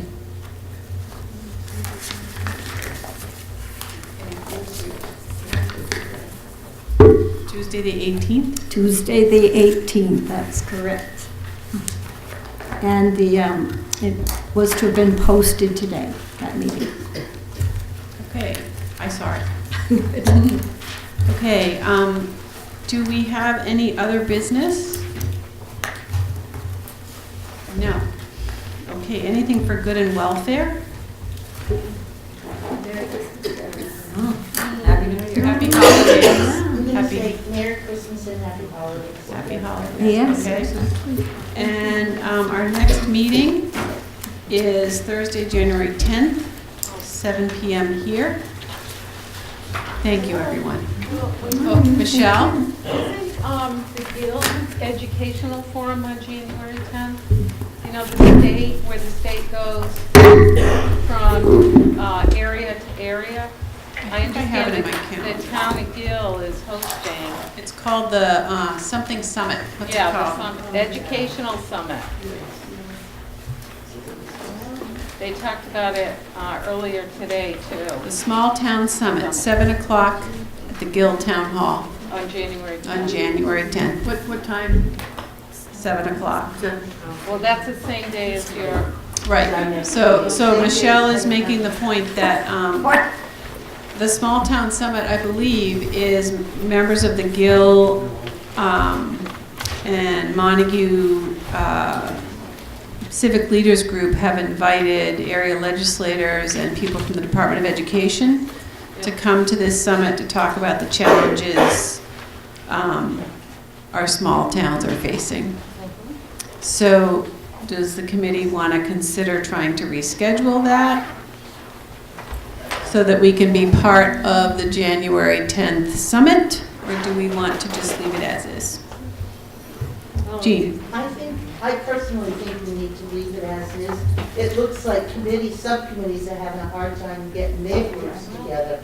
And if we start changing our dates, that could just muddy that whole. Okay, maybe we could find a way to still have a quorum here, but have a couple of representatives go to that meeting for our committee.